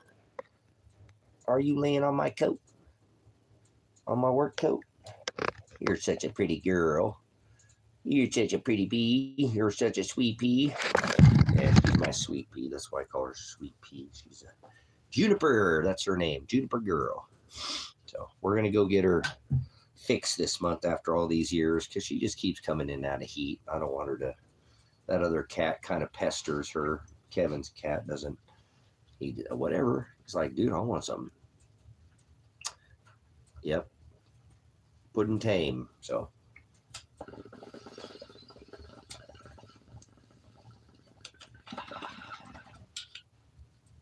What's up? Okay, cool. So, do you have enough for the future tense? For what is coming? gas is going to get more expensive. What's going to generally probably drive the price of most goods that we use, services, electric, food, your power, all these are going to probably increase because they increase in the price of gas. So really, we haven't seen quite as much of that yet because they released, all these nations released this strategic oil.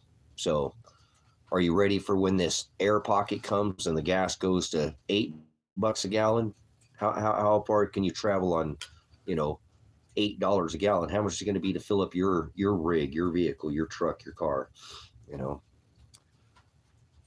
Those electric vehicles are starting to sound pretty good right now, aren't they? Well, I don't really like them, but hey,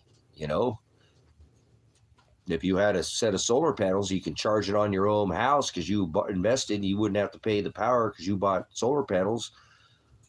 Might be kind of nice to own one of them hybrid electric vehicles right now. So I don't think I'll ever own one, but it'd be nice to have in your arsenal, wouldn't it? I'd rather have one of those e-bikes, but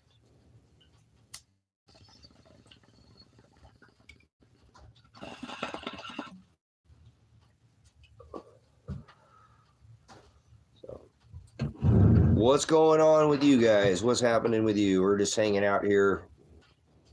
Probably won't stay on here all night, but stayed on there a little late last night, almost 2 o'clock or something like that.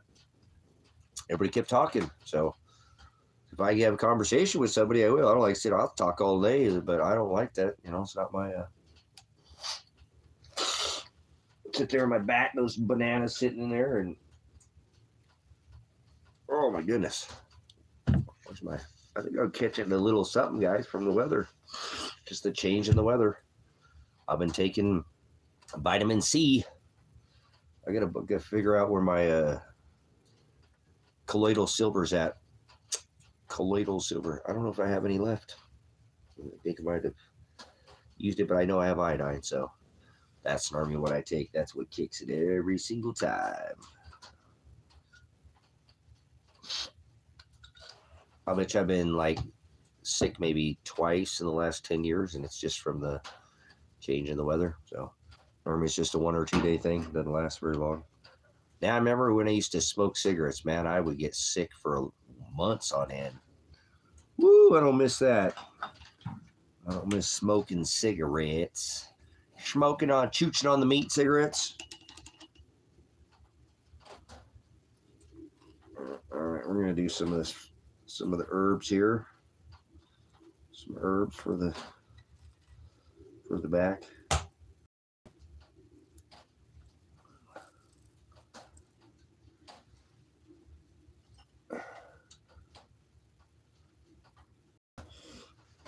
So what's interesting, guys? What's going on? No conversation here. You guys all shut the at ease. Oh, carry on as you were.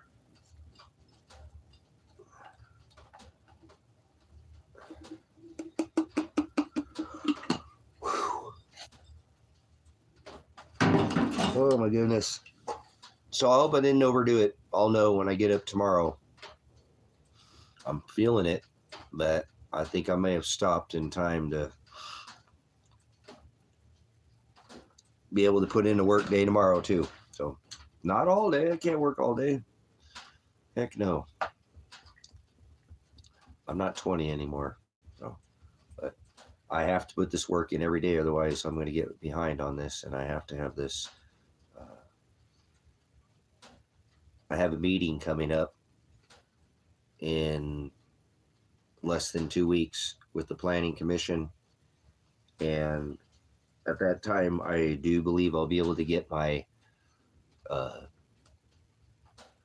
permit for the electric, and I want the electric put in like the same week. So I got to go back to town. I didn't want to, but I'm gonna have to go back to town to get some pull tape. So it's like a flat string that you pull through the conduit, so that when they come hook the electric up, they can pull that electric wiring through there. So it's got to be heavy duty. It can't be like 550 cord or anything. It can't have stretch. It's got to be an actual, it's called pull cord, or I can't remember what the other name of it, what they called it, but it's a flat. So I need to pick that up. I didn't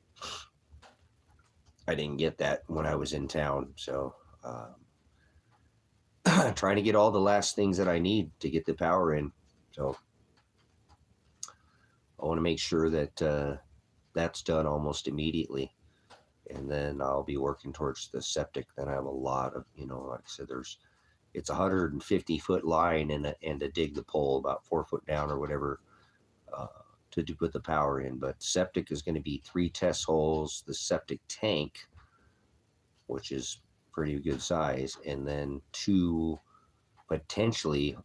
I'm thinking my ground is well enough that it'll be 150 foot lines. So another 150, another 300 feet of lines to dig. So I can't stop, guys. I'm gonna have to dig every freaking day. You know what I'm saying? I've done this out here before, but I was younger when I did it. I'm definitely starting to catch up. The years are catching up with me a little bit, and then busting my back didn't help. So I just have to pace myself, and I can normally, but I think I get about 60 feet, not done today, about 60 feet that I got down, and I got about 2 feet down on about 20 plus feet of it, and just getting it, put a string line down and got it. So just keep plugging away. Like I said, it's got to be 3 feet deep, 18 inches across. And then I got to figure out where to come up with some sand, because it looks like I have to put some sand at the base. I'm gonna ask them when I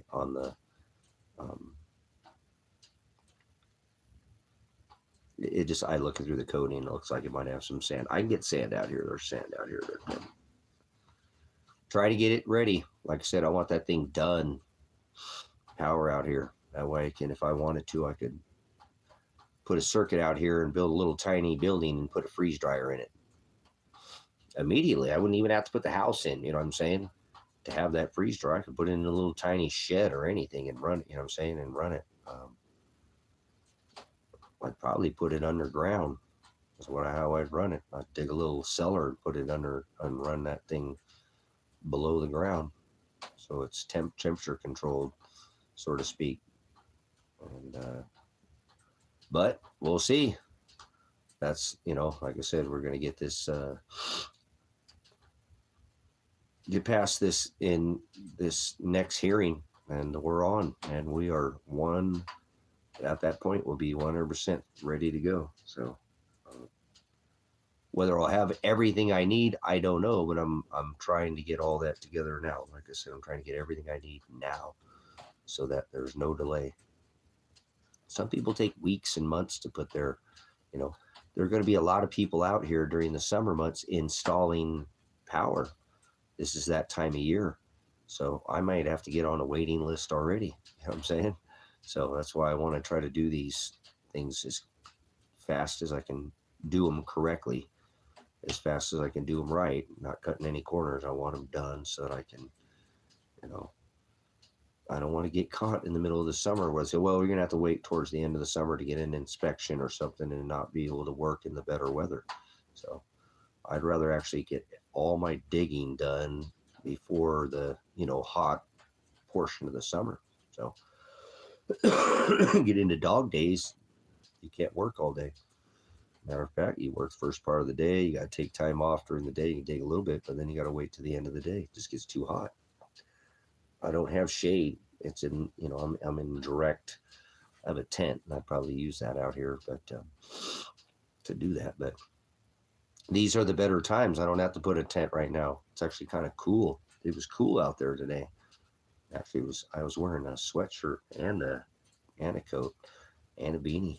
It was like, wow, it's friggin' April, and we're almost to mid-April, and here I am, digging in cold weather. It's almost like the ground is kind of partially frozen in some spots. It was. I was having a difficult spot in some, so I'm like, man, I can't wait for, you know, then. And we're actually supposed to get some snow out here. We got a cold front coming in. We're supposed to get freezing overnight, like in the low 20s. That means I have to bring in some of that garden, bring in the ladies at least the cannabis inside. I only have 3 of them, but bring those inside. I don't want to shock them and torch them. So yeah, no, we're not out of the winter yet. We still have snow in the forecast. We do. We got snow in the forecast for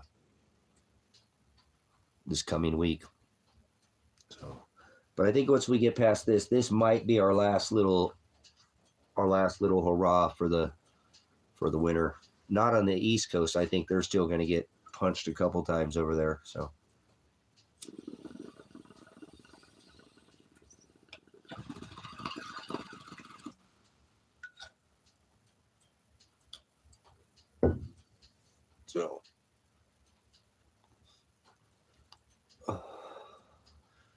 But that's exciting, guys. And I looked out there today and I looked at that power pole. I was like, wow, there's going to be a can up on the top of that pole. Before you know it, maybe. I don't want to make plans. I'll just prepare for both. But I was like, man, there might look out there and there'll be a freaking power, And that's so different because we've been off the grid for so many years out here. But it's exciting, though, because I can use that power right now to my advantage. So I will. I absolutely will. I will still use solar. I'll still use composting toilets. I'll still pee in the bushes sometimes if I want to, But having that flushing toilet, which I don't like wasting water, that's why I went and bought the half-gallon flush. So that's such a small amount of water to flush down the toilet. You know what I'm saying? Compared to like an older toilet that was like 8 gallons or something, dump the whole tank, 5, 4, 3, now it's like 1.28 in most places, but that's still almost another flush and a half just being thrown down the drain for no reason, just a waste. So excited for that too. Like I said, just I don't have any tractors, so I need a tractor so bad right now. Somebody to donate some time to the ministry or something, but nobody will. I'll just do it all by hand with a busted vertebrae, but oh well.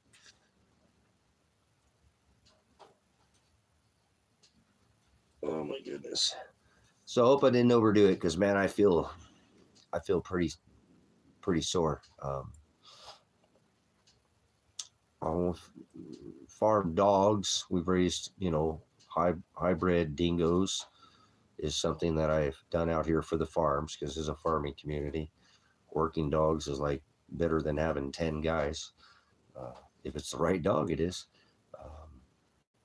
Right now, we're only doing fowl. I only have chickens, but we currently have chickens and rabbits inside of the hutches, and the Rancho Pollo is the name of one of the buildings have names out here, but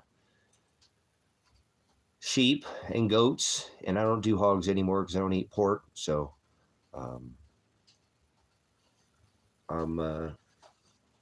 gonna try to get some of this red meat back. I've done ducks as well. I like ducks. I like their eggs. I like their meat. They're fun to raise. I'm in Silver Lake, Oregon, out here in the high desert on the rim of the Great Basin, right on the rim of the Newberry Crater. All kinds of stuff out here. So, a 75-mile caldera. It's big. It's massive. So, and that ain't nothing compared to this ring over here to the. So, this place is freaking scriptural. It is biblical. It really is. They found the oldest sandals, multiple footwear out here. Anywhere on this rock predates anything. Look, I don't know where they sent them to Smithsonian or wherever they took them out of here, but they found those up by like Cow Cave over by Fort Rock. So this place is like one of the oldest places. If not, they said it is the oldest place in the Northern Hemisphere. Oregon outdates any place in the Northern Hemisphere. It's older.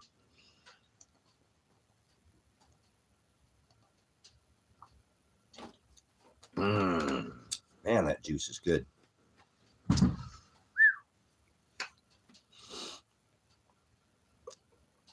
don't eat pork because it has parasites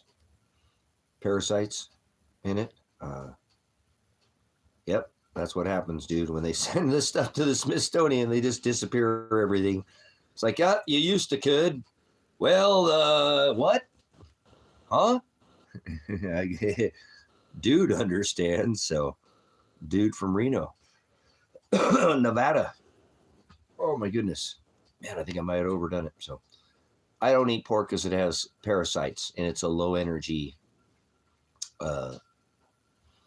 Just low energy. I don't like the way it feels in my body. So I raised it. That's, and ate, but I don't, it's been several years. So you can eat pork, all the pork you want. We're not under any dietary laws now. So eat pork for the rest of your life. I wouldn't recommend eating any pork ever. Never would I ever put pork in my body. So it's disgusting. You don't want to eat anything that eats itself. If you can help that, you can. All things are made clean under this covenant. So there are no, remember the Levitical high priest of Aaron, the dietary laws, the Levitical laws, all the laws of the Sabbath and all these. None of that is under this new covenant. So Corvallis, nice. Another Oregonian. I'm not from Oregon. Oregon. Welcome to Oregon. Now go home.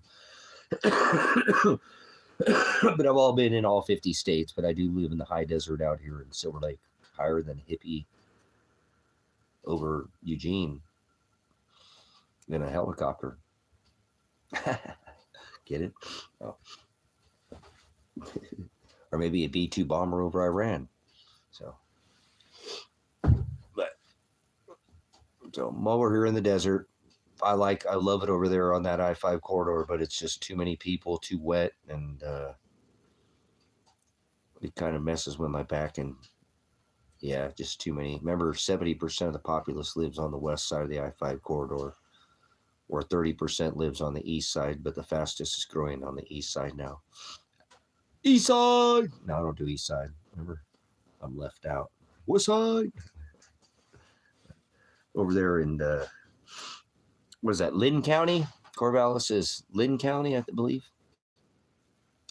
Lame. I'm in the Lake County over here. Oh, but it's gorgeous over here. It's gorgeous over there. Benton County, okay. Corvallis, that's up a little more. Yeah, my bad.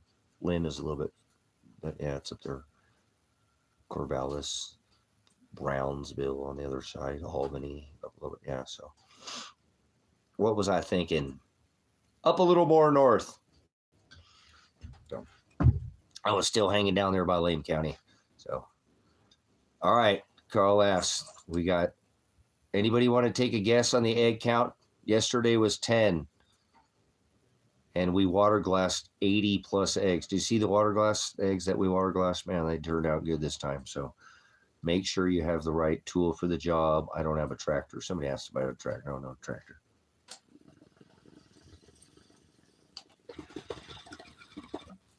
She thinks my tractor's sexy. Oh, Flumma. Cool. Right on.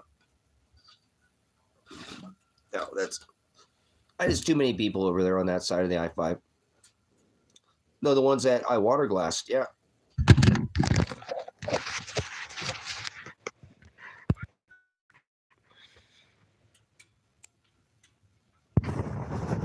Because I think there's almost like 30 some, and look at that in those, because there's one big one there, one behind it, and then the one up top there.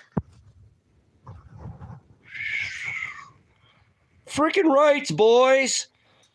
Man, or just keeps coming out with golden butt nuggets out their buttholes. Or what?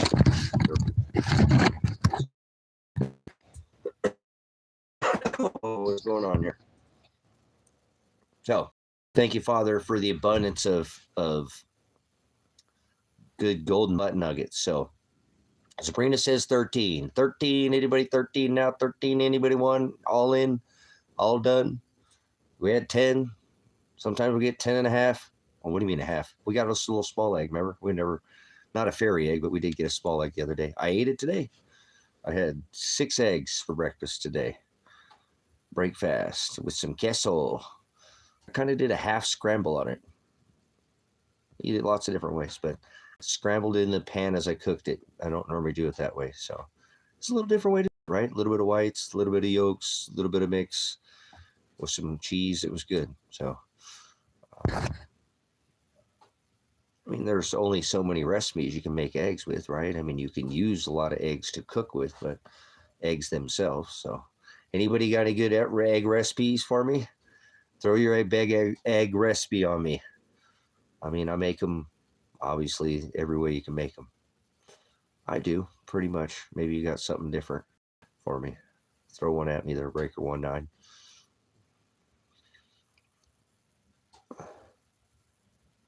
No, I don't use microwaves. I threw my microwave away in 1992 or 3. I don't use microwaves or cable television. I don't use cable television.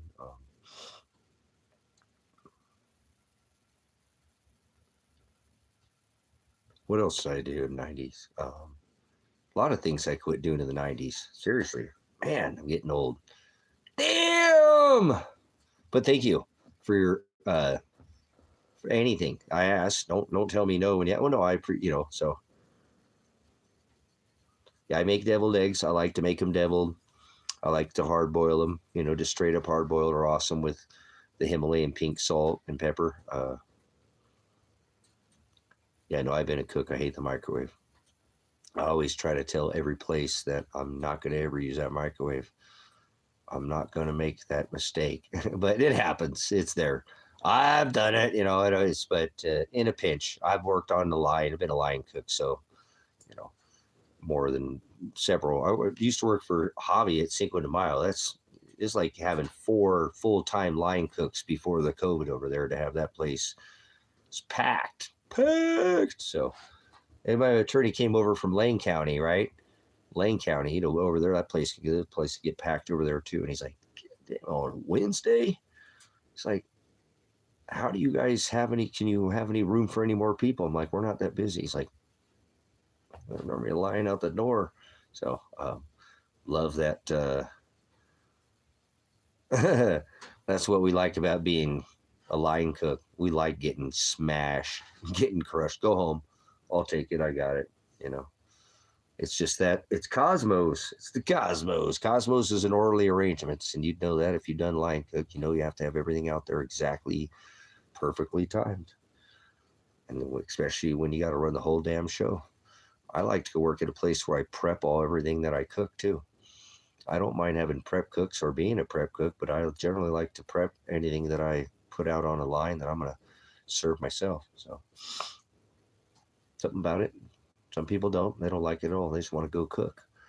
And I'm like, I don't want to do that. Why the hell you like doing that? I just like to smash out some good, I'm like, cool. I like to be able to produce the things that I'm, that gives me a little more control over some of the specials too, because you got to get rid of everything before it goes bad, right? So that's what I love about running specials. So thrive in chaos. Yeah. Anybody's line cook, you like it and crush. So it just makes the day go fast. And if you've been crushed enough, it doesn't bother you. You just work through it. You're not going to get it down any faster. Things only cook so damn fast. You just do it in the Cosmos, an orderly arrangement, and it normally comes out. It's when you get flustered, you make one little mistake and it gets your little rhythm off, right? So that's when you can get behind. But normally when you have a flow and you get going, even a mistake is easily fixed. So, whatever, you don't let it bother you. Just run right through that stuff. But don't argue with your servers. Don't argue with the manager. There's certain, I've taught because I've managed a 5-star restaurant, cooked, done all, been in food, opened up my restaurants, brothers, been a foodie. Remember, there's 2 kinds of people on this rock. Most people try to consume 3 meals a day to stay alive. And there's some of us here who are just alive to eat, so to speak. So even when life's horrible, having good food is a good thing. So heck yeah, it's nice to be able to see people enjoy your, it's kind of like somebody builds a house. You got to build a house where you can enjoy the just stacks of pancakes or whatever. Bam, right there. Especially when it's good food and they like it, and you can, if you know how to put love in your food, and you can still do that because you don't get stressed out, and you're not worried about making a ton of money, because you don't make a bunch of money as a cook. I mean, you can make some kind of living, but you do it because you love it, and then you can put that in your food. Well, people will taste that, and that's hard to find. So I'm pretty picky about my cooks that I hire. So I do. I've told you, I've worked and managed 5-star. It doesn't matter, but I'm just saying, I know what it's like. It's hard to find a cook that can still take their job serious enough and still put that love in the food, because it's kind of a thing of the past. People are more robotic now, especially when it comes to cooks. You kind of got to be robotic like that. You do. You got to be like a Terminator back there. You know what I'm saying? Doesn't bother you, servers bitching and moaning about whatever, spotty silverware or whatever. So you just you push through it. That's what I'm telling you. It's when you get off your rhythm that gets you behind, and then you get flustered, and you're like, then you mess up somebody's dish, and then that you take it personal, and where you would have did not even cared before, and that's the one that messes you up. So I've tried to teach this to other cooks, but I don't know. All cooks are pretty much, we have a mentality about us. Well, as a line cook, if you're going to do line, there's different kinds of cooks. Line cook's a different kind of cook, because there's many different kinds of cooks. When I'm talking about, a line, somebody can get up there and produce a breakfast, type of, because I've worked in many different kinds of barbecues, an amazing business to be in, but that's probably the worst. It's the best to produce. People love barbecue all day and night, morning, that you could serve freaking, sliders or plate barbecue for breakfast. And I don't care at what time of day. People would barbecue at 3 o'clock in the a.m. too. So freaking drunk people, whatever, we've done it. But anyways, being a line cook, that it's a mentality. So not everybody's cut to be, fit to be a line cook. They can't take the stress. You know what I'm saying? Yeah. Oh yeah. How about brisket burritos? How about brisket tacos? How about Oregon snow cones? You ever had an Oregon snow cone? That's a pig lickers thing. You'd have to go to an Oregon Duck game to have an Oregon snow cone. It's something my brother made up. He does all kinds of. He's a freaking master chef. So, but anyways, moving on. But love it, love the mentality of a line cook, and can, especially when you get a couple good line cooks working together too. I mean, they just at nights are just so flawless. You just smash, especially if you have, like I said, we're a place where you have a big enough where you can truly have 2 line cooks. You know what I'm saying? Absolutely. Yeah, but don't start a restaurant and I'm telling you right now, you don't want to do barbecue. My brother, he had the #1 food cart here in Oregon, more than one time, and he did them through carts and then Fusion Food. That's what I'm wearing this right here. That's Confusion. It's a food. It's a restaurant. Used to be over off Alder Street. It's Fusion, Korean Mexican barbecue. Fusion, KF Confusion. So I used to mess with people. I worked there for about a year. It's my brother does that. He opens up restaurants for a year or 2, 3, and then he'll shut them down and rug pull everybody, piss them off because he can't, because he doesn't have to do anything. So, but he will. He'll work until the very last day that he dies. It doesn't matter how many millions of dollars he has or whatever in his bank account. He's a workaholic. So he'll work to the very last day. He will never retire. So he's always working on 50 things. It's his last name. I don't mean to go there. We're just all cut from the same cloth. So apple don't fall far from the tree. My dad had a really strong diarrhea. He said it runs in the gene. So my dad told me that. So yep. So strong genes. Get it? Like Mr. Warp Speed. Good genes, good genes. No, I didn't say they were good. So I'm the black sheep of the family. So yeah, there you go. To retire. How do you sit down and grow? Don't, once in motion stays in motion. Don't retire, Moses. You can retire, but don't get sedative or sit there. They want you to do that. Stay on your feet. You can sit down and rest. You have to, because you can't stay on your feet the whole time. But don't sit down. That's what they try to do. People get you in a comatose state of mind, comfortably numb. Good call, Chameleon, for that, because you do. Once in motion, stays in motion. You got to cover your brakes, slow down soon enough to be able to hit the light when it's green. Why slow down? Hit the brakes and come to a complete stop. If you just slow down a little bit and watch and time the light, you wouldn't even have to slow down, would you? Well, you could. It's called whatever. I've had a commercial license since I was, 21. It's, cruising, coasting. That's how a cook cooks, the same way. It's that same mentality. You have to be able to look ahead in life sometimes to see what's coming. It's prognosko. The Greek word is prognosko. It means, like in Romans, he said, I also did foreknow, to see it coming. A lot of the times you can see things a mile away. If you have good intuition, cook does that, can see something, whatever. I ain't going to go there. In any job, if you get good at it well enough, you can do it blindfolded and in your sleep, remember? So, but use your mindset, and unless you're addicted to work, then do barbecue, because it is the hardest food to produce. It takes 3 days to produce good.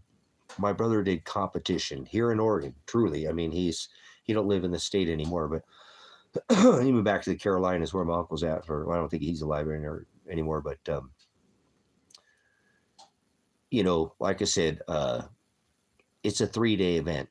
By the time you start rubbing butts and you're preparing that for that smoke for, and then on that event day or whatever, it's a grueling.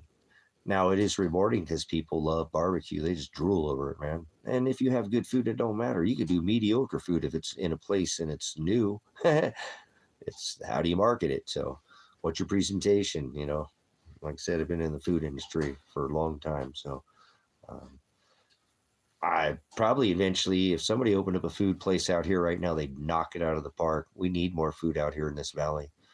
I wish Father would give me more hands like that, and I had just a little more ability, because I'd put somebody out in a food cart out here and serve some kind of fusion food.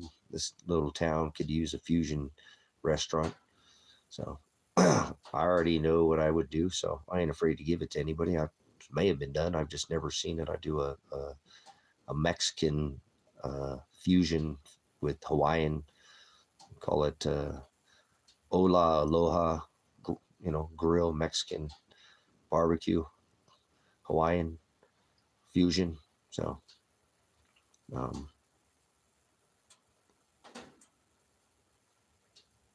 don't understand why Muslims, are they related to the high priest of Aaron or Levite? That's Old Testament law. So yeah, that's competition. If you do competition barbecue, that's what I'm saying. You would know. Even last place. It is, because that's their business.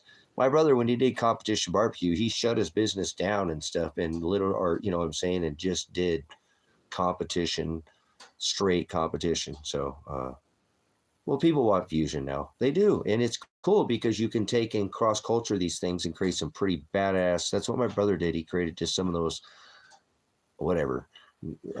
Look up on Facebook, look Confusion on Facebook, Confusion Grill, and look at the restaurant. Look what I built for him. I mean, people ask, is a franchise? What the hell? But I've been and done this for a while, so I know it.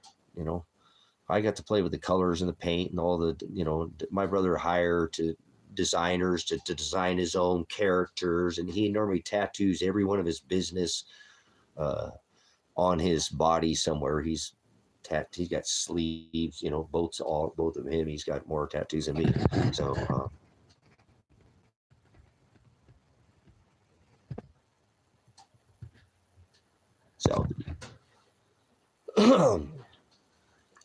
I got a lot of ideas for restaurants, guys. You know what I've seen that's pretty neat now? I think it's pretty incredible. I figured out a business because my brothers they have lots. They're, like I said, they have, the money's not an option for them. They have the money. So I don't have that, because I had a child when I was younger. They didn't have kids, and I didn't chase Hollywood and fame, and I was saving the world, joined the military, 17, doing all these other things, not trying to get rich and famous. So, but either way, picked up again a lot of experience through the times, and I had come up with a business because most of food, if you've been in the business, is profit and loss. Because something like a food cart or a business, one day you can sell out of food if you're in like a cart, and the next day you're sitting on all your sellout day. Now you just gave up all your profit because you thought you had a good day. You don't understand how the food industry or overstand how any of it works. Well, most people don't. That's how this business thrives, is profit and loss. When you think of things like when the Devoc out of here, when people had to do all the clamshells and to go, all those things were cut off. It was hard to produce your same menu at the same cost, and people are still fighting with that same thing today. Supply chains, different, product and availability and price. And so the food industry ain't some easy business to be in like people think they can.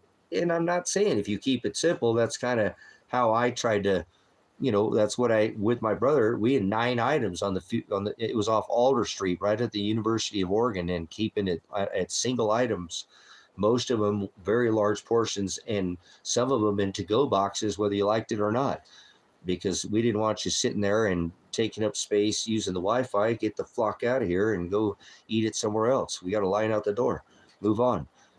It treated people, whatever. It was a restaurant called Confusion. I don't know if you've ever been to Dick's or whatever, something like that, where they, whatever, I ran with it. I ran the register, front, back, whatever, until I helped open it up from the ground up. So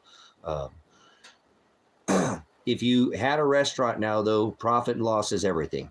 My brother, when he opened that restaurant up, I think he was open 1 year, and he sold out like, I think he was open like 340 some days. He sold out almost 330 plus days, or of being open, selling everything. That's not most places can do that, but that was something that my brother had developed through making people chase him in his food cart around Lane County, and he'd move around over to north and south, up and down the I-5 corridor. He did catering, and he did other, because that's amazing business, catering. That's a whole nother animal right there. But making people chase him around is how he also created the takeaway clothes. It's what it is. And then when things sell out, people want it when they can't have it. That's the way it works. It's called FOMO, the fear of missing out. So he normally, his lines go quick, social media. He's really good at marketing. Whatever, it's part of the business. My dad was in marketing. I bet that's about both my older and younger brother have made their fortunes in marketing, using their, now I'm not saying they don't use labor or, whatever, those have CDLs, but food, back to the food. So profit and loss is the business in food. No matter whether you understand this or over or not, what you throw away takes away from your profit, right? At the end of the day, you want to sell it. So you have to consider profit and loss. So I tried to come up with a business that was pretty much zero loss. So that's where I came up with the idea of what a business that I call, I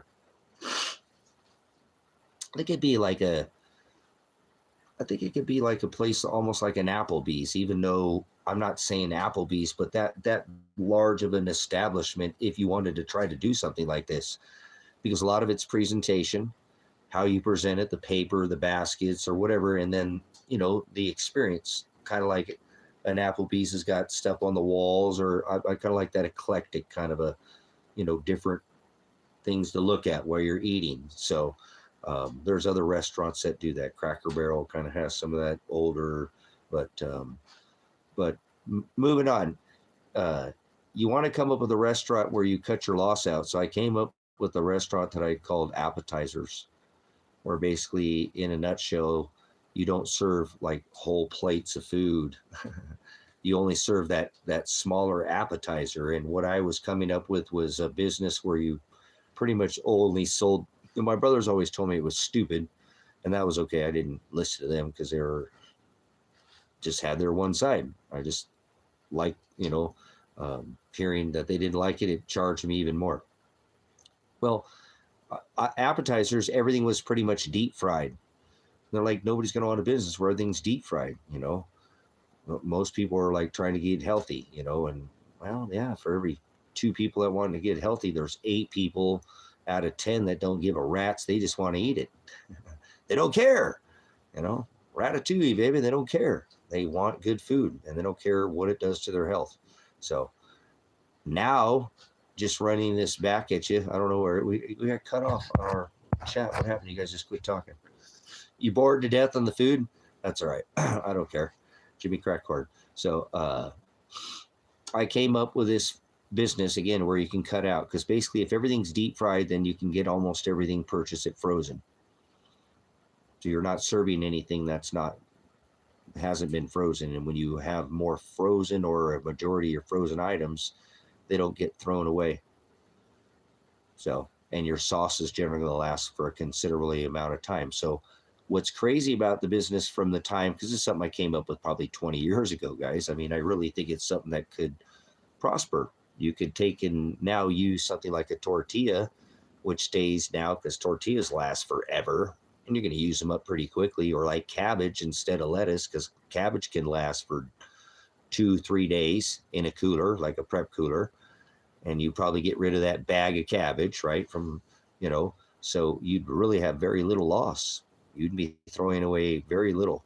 And that's where I came up with this business. I just came up with it. And then you could just have think about the things you can deep fry. And I'm not talking about deep frying Twinkies, but, there is, things that are deep fried that we eat on a regular basis. So you'd probably want to have some of those, you probably want to have the most off the chain steak fingers and chicken, strips, right? Something different that nobody, probably have to be a big item. I mean, there's restaurants that base chicken bones here in Las Vegas. There's one over there in, not much of a Cisco guy. So there's one over in Spring Tucky, over there, right over off by Sherry's, if that's still over there. And there's one over here in Bend, Oregon. And they base their whole menu off chicken. Now their chicken is unbelievable, phenomenal. It is out over the top, and it always. I raise chicken, so I'm huge. I sold meat for more than 10 years, so I did all trackable, traceable. Angus, all free range chicken, pork, and free range chicken and golden medallion pork out of Iowa. All grain fed, not this nasty slop trash can, but anyways,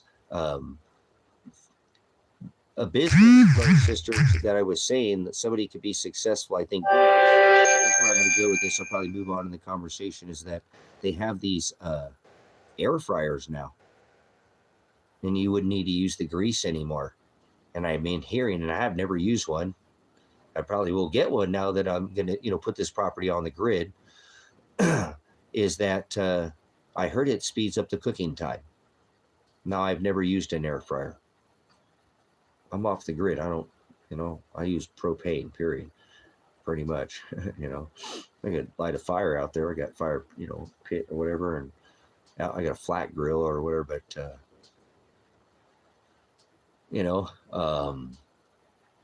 yeah. What's your thoughts? You used an air fryer? Did they slow down your cooking time? So you can make a business very easily, brothers and sisters, with a couple coolers, a prep cooler, probably a 3-door freezer, and knock it out of the park. You can take anything like a steak finger, a chicken finger, or something like that, and cut it up and put it on a tortilla and make a wrap or a burrito, and they last a long time. Or make that bed of lettuce and put it in a bowl. Make bowls, chop it up, make salad bowls, steak finger, chicken steak, bowl, salad bowl, or whatever you want to throw on top of that. If you've been in the food industry, you know what I'm talking about. Maybe it's some kind of chip that's sliced thin like a tortilla, for color, or maybe it's an onion, or the French's onions or whatever. I forget what they call those damn things. I never remember what those, but whatever. But again, you're going to not use, things that are going to be perishable.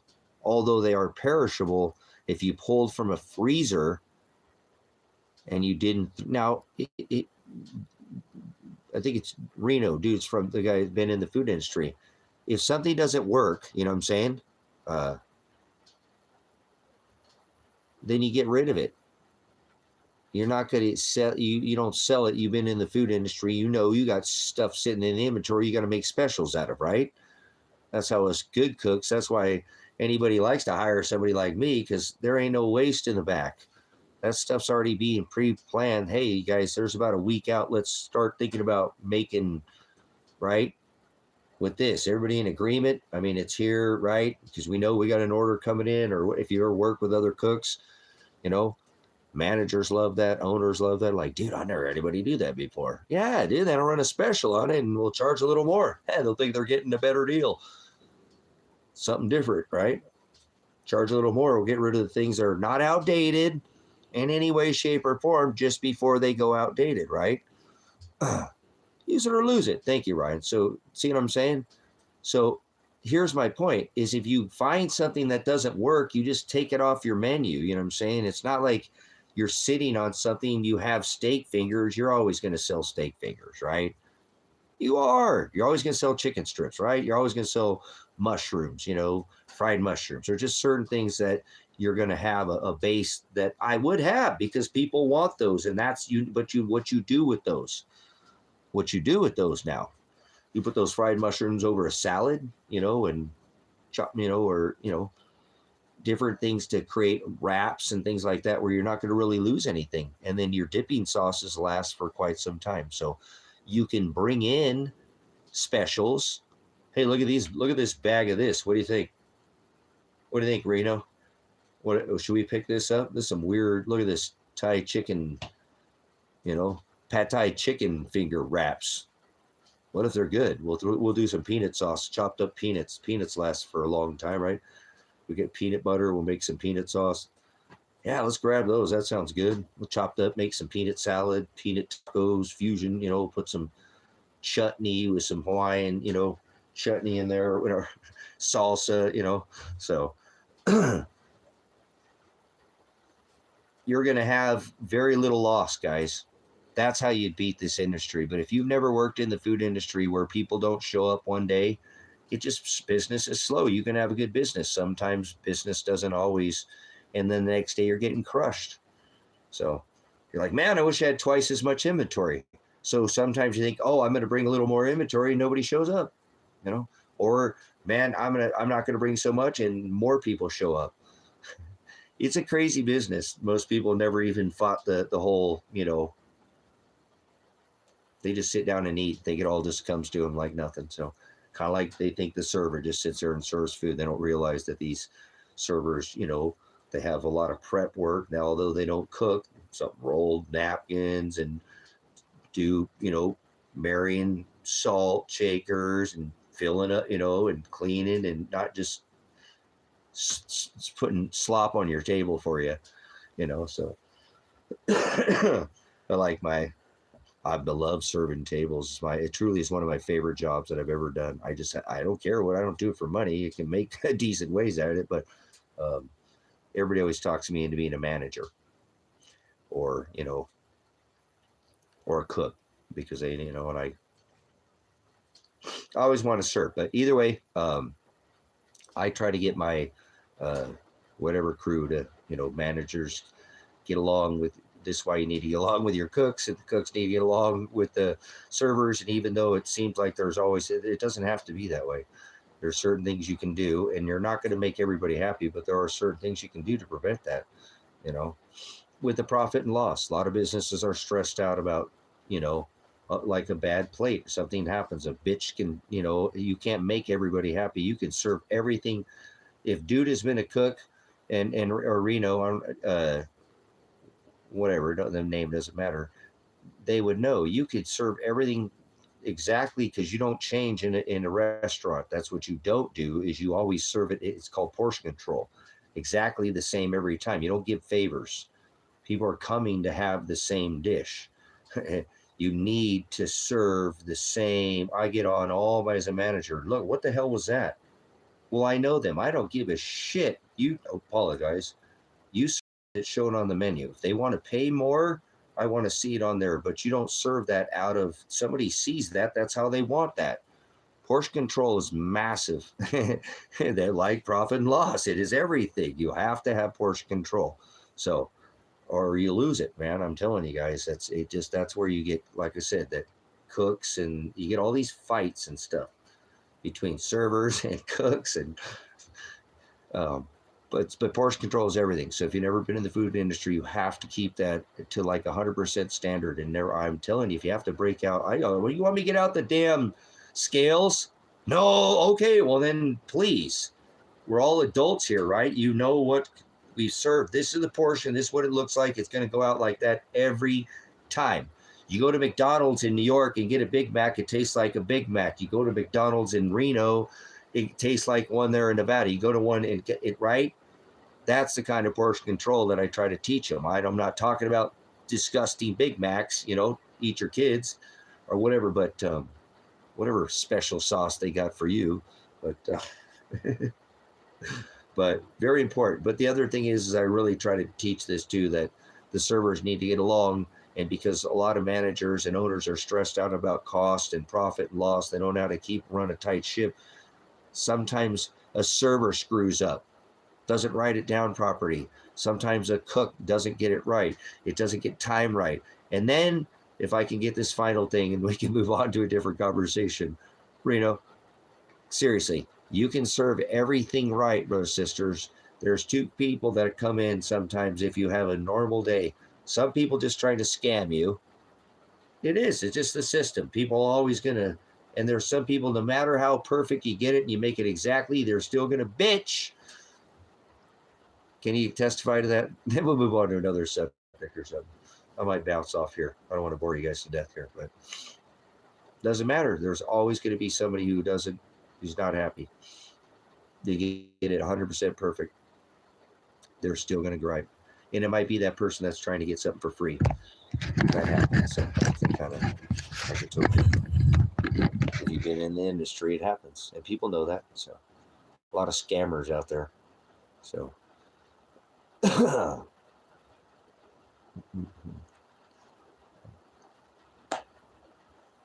food industry is not for most people, brothers and sisters. A lot more complicated than most people think. So, and most people can't keep any kind of regimen or discipline, and they want to, that's why a lot of restaurants don't do very well. If you notice anything that's like a corporate, like, Reno says corporate prevails because there's a regiment. Everything's portion controlled. It doesn't change. It's the same thing every time. That's the way a restaurant's supposed to be ran. People don't want to do that though. They want favors or do whatever, like I said, cooks get, cooks can eat whatever the hell they want on there, but not the customer. The customer gets the same thing. So,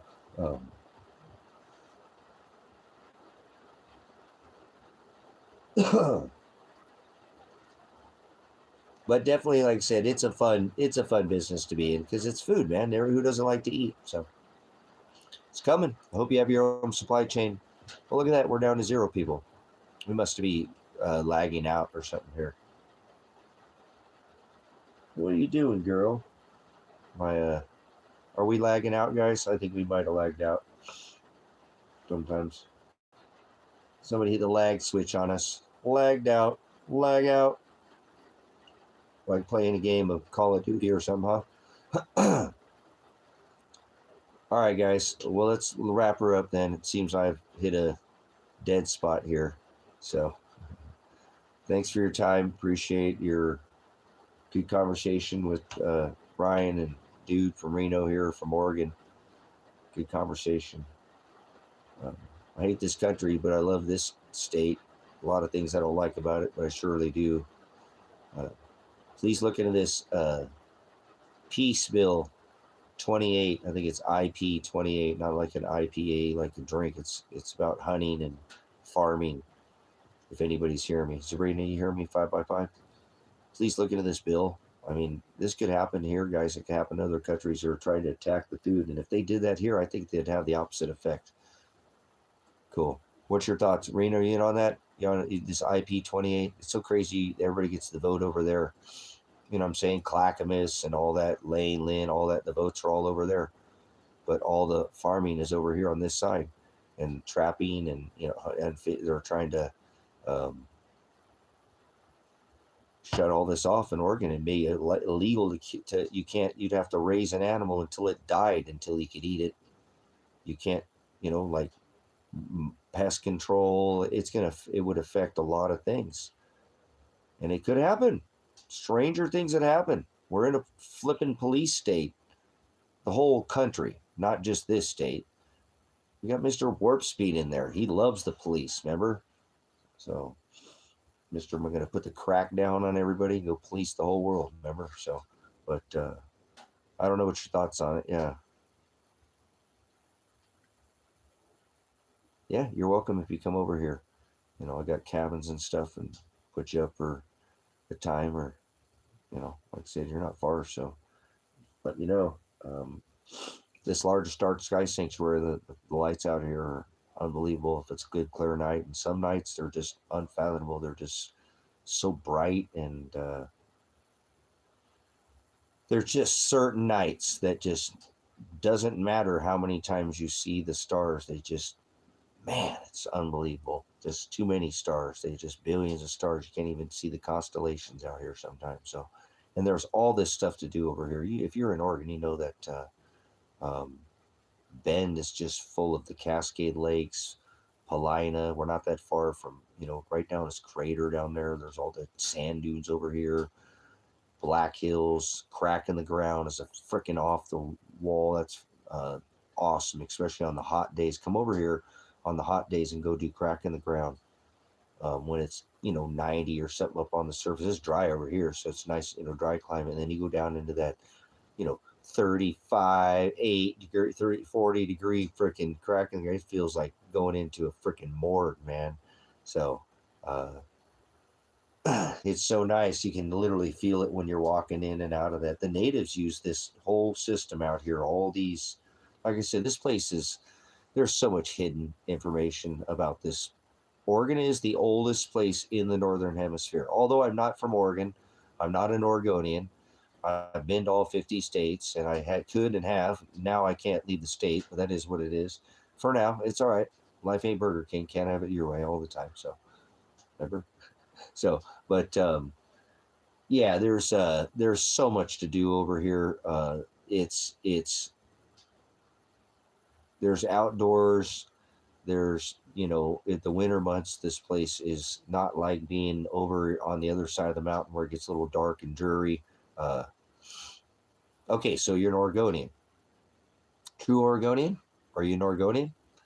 Because I tell people, I ask that, you know, because they're like, man, how do you know so much about Oregon? I said, well, I know a lot about a lot of states, but this is the state that I'm not from. This state, I wasn't birthed. I was birthed in the concrete jungle, grew up right on the, you know, being the minority. So, but I've been coming here since, you know, late 70s, early 80s. My mom, you know, my cousin he's not alive anymore, but he got kicked out of California for too many fights and whatever. So my grandmother moved up here first with him, and then my mom moved up here, and, you know, then I ended up, after my dad died down, you know, being down there and living on the streets. I couldn't stay without guardianship, so I was kind of forced to come up here, and I'd already come up here a lot, and I loved it. I used to love to come up here, especially when my mom had moved over from, you know, Garbage Grove or whatever, Cottage Grove down there off the I-5, and moved over here to Bend, and was living over in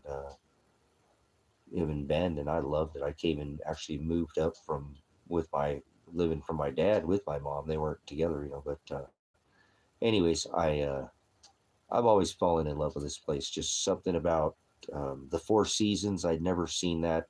I grew up where, you know, it was just pretty much sunny year round, you know.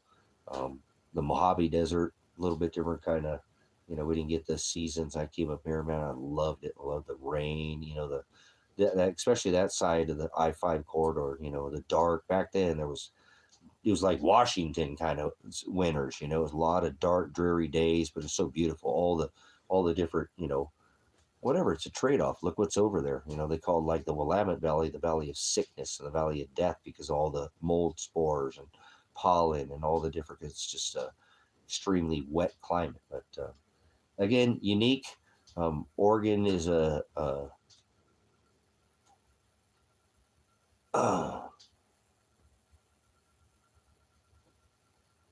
yeah, I think I know about that. I think I remember. So yeah, I've tried to teach people every tree you see in Oregon has been replanted. These aren't old growth trees. They didn't. There's no, sequoias or redwoods. They cut all that. Every tree in Oregon's been replanted. Um, but I'm like I said, like I don't know everything about Oregon. But remember, welcome to Oregon. Now go home. It wasn't originally where I was birthed from, and I'm not a native Oregonian. But although I've been to all 50 states, I mean, I've lived in Alaska. I've been up there, and um, the stars don't do what they do in any other state like they do in this state. They twinkle and glitter in more colors and flash in the state of Oregon than any. I've been to all 50 states. I have literally been to every state in this union. I told you I lived in Alaska. I've been way up there. There's something about the way I kind of have a thing for the celestial stars. I kind of mark my body with, all these celestial markers of, different stars. I kind of got a thing for the stars, you know. But anyways, so moving on. So, but this state does not like any other state. And I'm not from Oregon, so I'm not an Oregonian. But after being to all 50 states, been to every major city in this country. I've been to every state, every major city. I've been to every city, but every major city. Okay, lived in Alaska, lived in Hawaii. I have been organized. Not a native Oregonian, but I have been organized. So that's what I call it, organized. So, and most of the Oregonians like, okay, yeah, organized. I like that. You can be organized. Because I can't claim an Oregonian. I'm not Oregonian, but this is what I've called my home since, pretty much the 80s. Now, I didn't move here permanently until the 90s after my dad had died in 89. I had to move up here right after, not long after that in the first part, but had been coming up here for quite some time. So I've seen so much change in this state, but I still have a phileo is an affection for. We have all four climates with the high desert over here. You can go on you'd have to come to the state. There's just so much. You could spend a considerable amount of time just visiting the state of Oregon and see. Oh, my camera sucks. HD, not for high definition, for high desert, okay? So, yeah, I've been organized. So, organized. So that's I could, like I said, I could have left and relocated to any other state. Was going to leave the country. So I don't like the law here. The law screwed me over. But then whatever. It doesn't matter. Father doesn't make mistakes, so it's not them. I don't care about it. It's Father's perfect. So, but I do appreciate this state, and there's just so much to explore here. There's other beautiful states in this union, so much to see. But man, if you like the outdoors, and if you knew the culture of Portland back in the day before Portland was ruined, Portland probably has one of the most unique cities ever. You don't understand what it's like to be a city until you research Portland. Truly. And I know there was the East Coast cities before Portland, but I encourage you to remember they blazed the Oregon Trail, and look into the Beaver Wars, and look into um, this whole Pacific Northwest region, and you'll find that Portland was. It sucks what it's become now, and it's not bad like people think. I really wish people would stop saying, like during the whole bull crap when they brought in the National Guard here, nothing was going on in Portland. There were people blogging. I was one of them, not there in Portland, but showing you that there were people all over Portland showing you that there wasn't all this, It's not some city in chaos. There's bad parts of every city, every state, every little town has got, you know, even out here in this little tiny hit, we're not even a town, we're a township. This is that F around and find out kind of, no, that town wishes it could be that town. This is a township. We're not even a town. So, um, but again, Oregon is it's a great vast of, you know, historical record because it is, you know, part of this, you know, original history. They came over here, and what the history of Portland is a great a great study. So if you don't know anything about the state of Oregon, I encourage you to look into the history of Portland. You know, it's got a unique history to it, not like any other city. It isn't. It's not like, it's not. Just, you'll have to do. I'm not going to give away all the goods. And I'm not talking about Portlandia and all the being weird and whatever. That's their thing. It's a place, if you're a little different, different's okay. I don't think you need to be cutting off body parts and sewing them back on, but whatever, you'll face Father, you know, when you get there. I'm not doing that. I'm not, that's not right. You know, that's literally, we're not under a physical covenant, but we're not supposed to be taking an Adam, you know, Adam is supposed to have an Adam's apple. Okay. That's what it says in scriptures, though, right? It's abomination for a man to lie with another man. So let's not go there. I only go by what the scripture says. So, but hey, appreciate the long conversation about Oregon. This state is got its issues, just like any other state. We've got the Kotex in there, whatever tampon, or if it's brown, flush it down, whatever. No, don't flush your things down the toilet. Oh no, Kate Brown's gone. But anyways, they've got this new one in there and doing doing what they do with their what is it, Christine Drazen or something's going to be running again. So look at how that race ended up. That's exactly how this state votes. It's called the Electoral College. It's how. Hey, let me ask you this. Since if you're still here, Reno, what do you think about this Greater Idaho? Somebody said the Greater Israel. What do you think about the Greater Idaho movement? It's only like 2 counties right now holding that whole thing up. And it's going to make Oregon a little teeny tiny state, like a Rhode Island or something.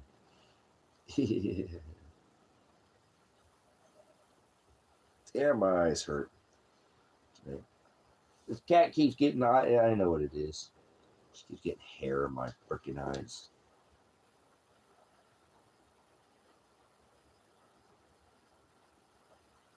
Yeah, I think I got it. Yeah, Tina Kotex. Kotex. That's what I call her. Little tampon, Tina Tampon. So, but what do you think of that Greater Idaho movement?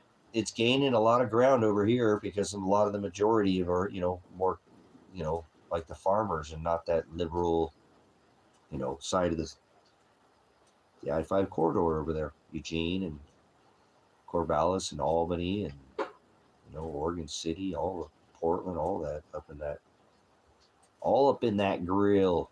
Yeah, I don't know if it will, but don't say that it won't though, because things like that have happened before, and I feel like this state might be setting a precedence for other states here, future tense. I think we're going to see more moving of borders in the future, and I think we might actually be the first state to do it again. Not the first. Remember, let's not go over the, you know, but it could happen again. So, I've lived in Idaho. I like Idaho. I've been to all 50. I like Idaho, but there's certain things I don't like about Idaho either. So there's a lot of ways it would make this side of the state much more desirable. But Idaho has its issues too. They'll never make cannabis legal. They said it. They'll not even federally. They'll fight it to the very last tooth and nail. But it's somebody like me, you know, I use it for my back because I've got a lot of issues with broken vertebrae and compression fractures and disc and all, you know. So it helps me. But darn cat, you are getting hair all over me. So, uh, but thanks for the conversation. There's a lot of people who think it'll never happen. There's a lot of red tape to move through there, but there's been a lot of stuff in legislation, you know.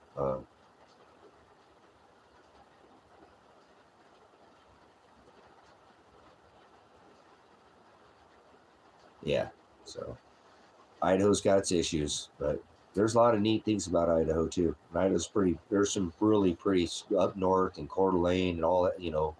Um, Cascade and almost coming out some. Not we get down there further towards the bench down there towards Boise and then it kind of gets more desert. But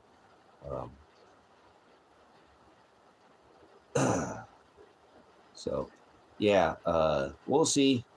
I don't know. I don't really vote for anything because I don't think your votes count anymore. So with the electoral college, like I said, we had everybody who, a majority. If you look how the vote for, the last governor race, it matches how the electoral college is in this state. How all the votes are over there on the I-5 corridor, and we don't get any votes over here, even though, there this is the fastest growing side of the state now. So things are changing. I don't want to say anything because I don't vote, but I do keep my skin in the game, and I watch. I do care about this state. I don't want to see it get totally, you know, ruined by a bunch of freaking politics when it's not. There's a lot of people who don't do any of that in this. Yeah, there you go. Oh man, I love the salmon fishing in this freaking state. And I've done. I mean, I've fished in Alaska. Imagine catching king salmon right out of the ocean. You know what I'm saying? Oh my gosh. But yeah, I love salmon fishing. I got my fishing license. I ain't gone fishing once, man. I'm too busy trying to build out this ministry. So we'll get her done. As a matter of fact, I better get off here, guys. I better give my body a little bit of rest because I'm gonna hurt tomorrow. I did a little too much digging today, but I didn't do enough to hurt myself. I think to where I won't be able to do it tomorrow. So I put the brakes on. I wanted to keep going, but I was hurting. You know what I'm saying? I was like, nope, you better stop, dude. If you're feeling this now, you better stop. You want to dig tomorrow, you better. And I got to dig every day for some weeks here. So, um, but we'll get these things done. I'm excited for the ministry. Excited to see the expansion out here. That, like I said, when people come out here, be able to have, you know, some of the creature comforts that you guys are all used to having all the time. It's not like you can't. I couldn't have them out here already. I just choose to live like a minimalist. A minimalist. So, but that's okay. That's why I got a toilet that's 0.05 to 0.09 flush. So we'll be using as least, as possible so that we have more for later so we can thrive, right? Not just survive. So get ready, brothers and sisters. There's a lot of things going on in this country. You know what I'm saying? Um, a lot of things going on in this country. So get yourself ready because it's here. Everybody waiting for World War III is a joke. The Third World War has already started, so you don't want to wait to go down to the store when it's closed to be buying teepee or fix your roof when it's raining. You fix it on a dry day. You go buy teepee. You buy food for your house when the store is open, not when it's closed. So people are very reactive, not very proactive. That's just the mindset of most people, the silent majority, and you can actually get ahead of most people right now. You could literally game the hell out of the system if you were smart right now. You keep one foot in the system, not take it out till the system collapses. But if you don't have one foot out of the system and the new system comes, guess what? Hey, you're going to the new system. Goodbye. So if you don't like the new system, become your own system, become your own supply chain, get your zero cost of living down. You can do these things. So I'm putting power in out here is what I've been doing. Septic and getting this property on the grid so it can have an address so we can put a freeze dry out here. So when we create that abundance, we can send it back to the people here at the ministry. So it's not a religious channel. I don't like religion. So I know religious people are stupid. The word nice means to be stupid. So most of them they just act like they know what they're talking about. So a bunch of actors. So I love the word. I study it every day. again, I'm always in a study mode. So my mind is always on it, and I can't stop ever thinking about it. It doesn't matter. I have a hard time talking about most of the time anything else. So thanks for talking to me about Oregon, because it's hard for me to talk about anything else. So I still talk about other things, but everything always seems to go back to the scriptures. So remember, Father created the state of Oregon. Thank you, Father, for creating Oregon. So now I appreciate, the conversation. So, but we'll get it done. I don't have a tractor. I don't have, another hand out here right now. So I got to use what I can. And no matter whether my back is broken or not, it can't stop me. So I have a deadline. I have, when you have a conditional use permit, you have so long to do your build out. So I can't stall. I got to make sure too that I get it done, because this is the time of year where a lot of people are going to be starting to already. There's so much growth out here where I'm at that people are going to be pulling, these other services that I will be needing, like putting in the electric, like having an inspector come out and inspect this, the test holes, having the inspector come out and test the tank. All these take inspections. These all take inspections. So if they're busy with other people, I might get on. I don't want to be on a waiting list. I want to get first 1, 2, 3. Early bird catches the worm, right? So if you catch my drift, so trying to get it done in a reasonable manner, and I got to make sure that I get the excavation done right now for the electric as soon as possible, because I have a meeting coming up with the planning commission, and I want to be able to put that call in almost immediately. Like, hey, let's do this electric, and then we could put in, a freeze dryer out here. I could run one of those feed mills that I've been wanting to now. I want to get one of those feed mills, guys. I want to produce feed. I think that's a business right by itself. To heck with going to the store and getting food all the time and doing a food business. That's somebody else can do. I want to take and just put feed in a bag and make feed. You know what I'm saying? Heck yeah, I'm the number one alfalfa on this rock is grown right here in Christmas Valley, Oregon. It tests out, generally in the top 10 almost, and has been over and over, consistently the top on this rock, and the Chinese buy it like mad fire. People love this, and it's world renowned. So you could take this and put it into pellet form, and mix it with a little bit of carrots and feed it to rabbits, make it premium rabbit feed, and put it in little 5-pound bags, little burlap bags or something, and make a flippin' mint. Well, I'm not trying to get, but there's the heck with the food industry. That's much easier. Just throwing it in and bagging it, taking to the post office every, 3 days, or freaking camera, stop it. I apologize, guys. My camera is absolute garbage. Garbage.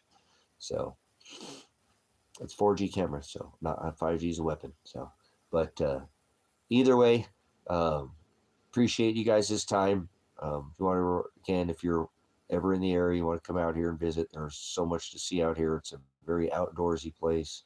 Um, I have a fishing license. I love to go fishing here sooner or later. So there's bodies of water right around here. We got Duncan Reservoir and Reservoir, Crater Lakes down the road. We've got all these high cascade lakes that are dot the whole. I mean, I don't know how many lakes there are behind Mount Bachelor and all the Three Sisters back there. There's so many lakes back there. You've got Paulina off of the Newberry Caldera. There's more. There's another one over there. There's so many. It's just like I said, it's a fisherman's paradise, hunter's paradise. This place is just fit for somebody who likes the outdoors like me. So if you're ever out here in the area, come by. Get a hold of us here at the ministry. I have links in the description to my Predestined4light Gmail, and there's links to if you want to support the ministry through monetary, but you don't have to do that. That's not required. That's normally done in secret. You just do it. Somebody gave a couple super chats earlier in the earlier live stream, which is pretty cool. We haven't had any so far, so that was our first, and they gave 2 back to back. So that was pretty cool. We'll be putting that towards, the things we need out here. I've got to replace all the windows in that building, and eventually I'll I'm probably gonna have to address the roof. I'm went and hopped up there and looked at it. And it's not leaking, but I need to get it addressed now. Well, it's not. Remember, I told you don't fix your roof when it's raining, right? So, or when it's leaking, you fix it when it's dry. So that's the I'm not making plans. I just prepare. So come back when you have more time, guys. Appreciate it. I won't take up any more of your guys' time. Thanks for the conversation about Oregon. Again, a very unique state. If you want to come out and homestead out here, let me know. I have available spaces for the summer. It could grow into more. I could literally have somebody come out here and maybe even stay on a permanent basis. This is not where I have another property. Will eventually move to right up the road from here. I can almost throw a rock to it if I get catch one of them wind turbines. Oh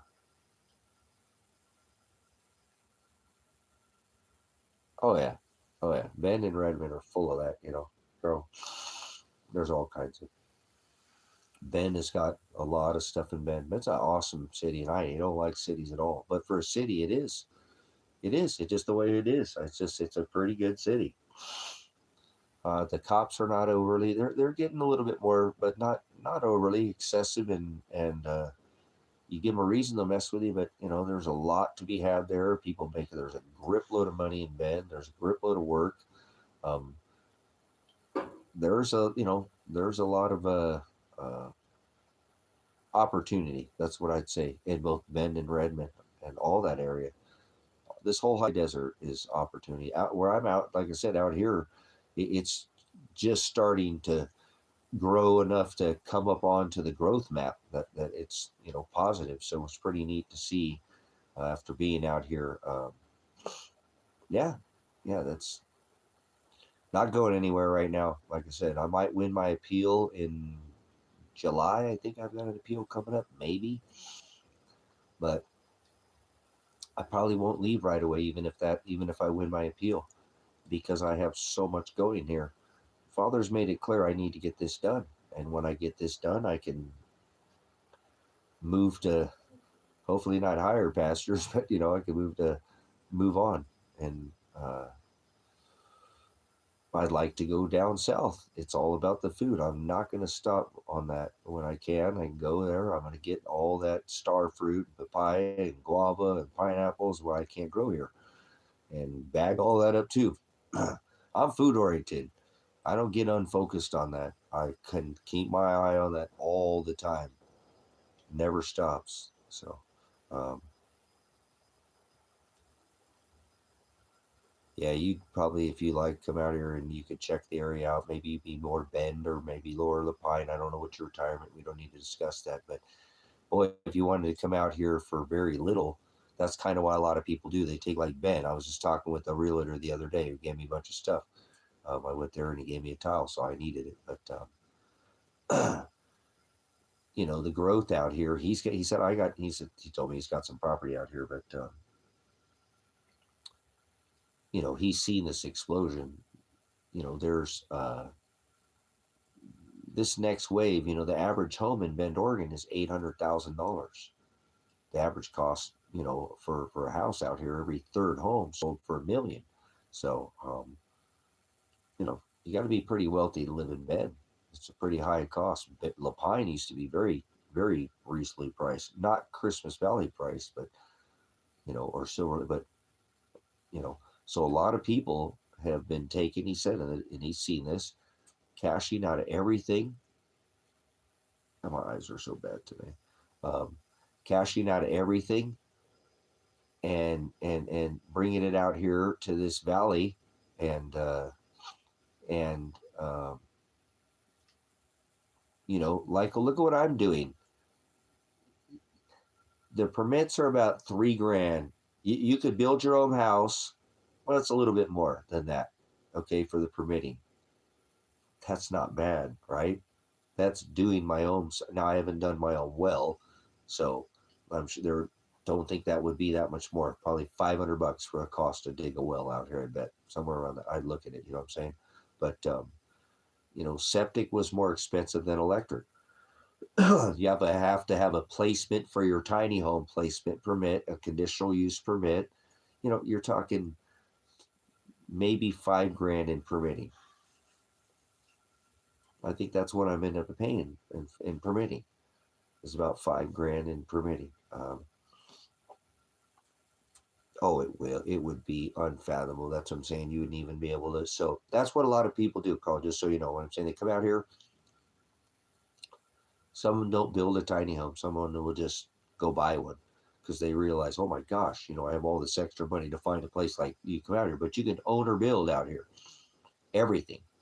You aren't allowed to drill your own well before, but you can even drill your own well as long as you put I think it's a 20-foot metal case wellhead on it. So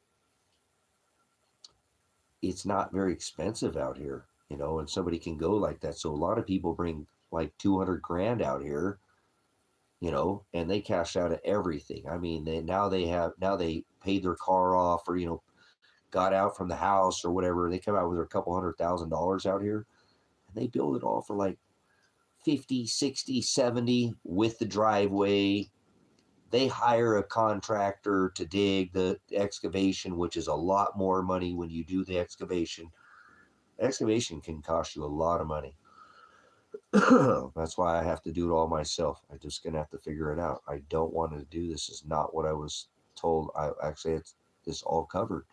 But Father just stripped me out of it. He said, nope. So I don't have the time to wait around for it. I don't. And I don't have any extra funding to be going and renting something right now. So I have to do it this way. But if you were one of those people, it really wouldn't cost you that much. Like if you could rent your home or something like that and do this your own. Even if you had to hire somebody, there are people out here now because there's more contractors. It probably wouldn't cost you as much to do. But what's nice about out here, brothers and sisters, is that people come out here and they live in a very expensive place, like Bend, Oregon. Bend has a high cost of living. It is. Oregon's not a cheap state to live in. It's not. Look at it. It's ranked high. But what do you get in this state, but it depends on where you live. And there are places that are much more reasonable than others. So, but people come out here. They buy 20 acres of land. They say, the heck with 5, honey, we're buying 20. I don't want any neighbors, right? There's 40-acre parcels out there. There's bigger. So they buy a 20-acre parcel. They put the tiny home on. They own the gravel driveway. They own the septic system. They own the solar panels. They own the wind turbine. They've come out here and spent $30, $40, $50, $60,000 with their 200 or whatever. And now they put 100 in their bank, right? And they sit out here and they have some play money, right, that they play with, and they eat up at the lodge, and they go out here and they spend what they want. They go into bed and they do what they want, and they love it out here because they got $100,000 in their bank. They came out here with 2, and they maybe still have play money and 100 in the bank, and they own everything. And they're not stressed over fighting for this big house on a little piece of property. Now they have a smaller house on a big ass piece of property, but if they want to add on and add, maybe they make a compound out here. Build something once out here, the county probably leave you alone, in my opinion. Just get an address, build something. They ain't gonna say nothing to you after that. I mean, you wouldn't want to start getting big, what I'm saying, but if you just kept it pretty much, I don't think they'd say anything to you. If once your septic was already in and your power was in, and, what I'm saying, and you're so this is a place where people come out here, and I see it on a regular basis when I go up to town, and people love it out here because they're not struggling anymore, and they can do whatever the hell they want, and they get time back. Most people have no time. They got to rob Peter, pay Paul, and their time is gone. And that's what people get back out here. And they put a couple lawn, or a couple rocking chairs out here, nice rocking chairs made out of some juniper or something. There's all kinds of work out here. There's work out here. Farmers worked as a farming community. You can start your own business out here. There's lots. I'm sure you have some skill set, but you seem smart enough from what I've known you long enough now that you could probably start your own business if you wanted to. Plenty. It's a wide open out here. I got a bunch of ideas if you want some. Yes, absolutely. A lot of the farmers pay under the table, drive a swather, 25, $30 an hour. Some will pay under the table. No, it's not just sagebrush. Not in some areas. So over towards Bend, you get more, but I'm right off the wood line. So Silver Lake's got a lot more over, towards it. I'm on the Silver Lake side. You can see the tree line. Table Rock's all got trees. It's right up in here. Duncan Reservoir, all that stuff.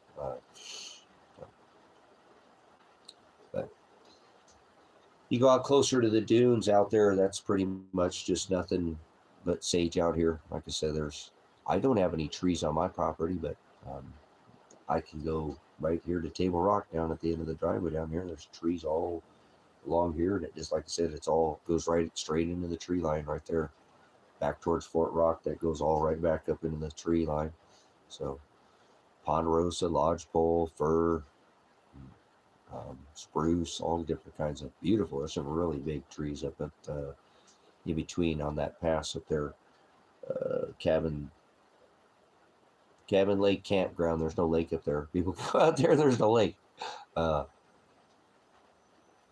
Yeah, that's what I would do, Carl. I mean, don't worry about work and get a part-time job just to stay busy, but I don't think you'd have to work too hard out here. Like I said, there's farm work out here. So there's hunting. You can easily do like hunting or trapping or shooting sage rats, or they're like, what do they call them? Prairie dogs in some states, they call them that, or whistle pigs. And a lot of people shoot those and make money off those. Damn, cat. I don't know, I get allergy to this cat or something. That'd be crazy. Man, my eyes have been hurt like this, but I've had the cat inside today quite a bit. I feel like I keep getting pieces of hair in my eye. I wonder if I'm... Okay, but there's farm work out here. There's the gas station that's always hiring for multiple positions. You know what I'm saying? They've got a restaurant in the back, Cooper's, if you wanted to cook there. There's something opening up. I think there's another restaurant opening up here soon. There's a restaurant for there's some stuff for sale, Carl, out here. I don't know how much money you have, but I'm sure we could. I mean, there is like 2 or 3 restaurants out here that are closed down. There's like there's the I forget what it's called out here. There's a restaurant out here that somebody did. I'm not going to give their name out, but they did a really nice job, and it's got like 5 or 6 hotel or motels that are attached to it right on the lake in town. I don't know how much it is, but man, I would love to. You know what I'm saying? There's a restaurant, hotels right next to the lake, literally on the lake. You look out the back windows and see the lake out here. I think it's Seven Lake, or I'm not sure what the name of that is again, but there's a golf course out here. There's multiple farm stores, parts stores, 2 different parts stores, hardware store. They hire sometimes.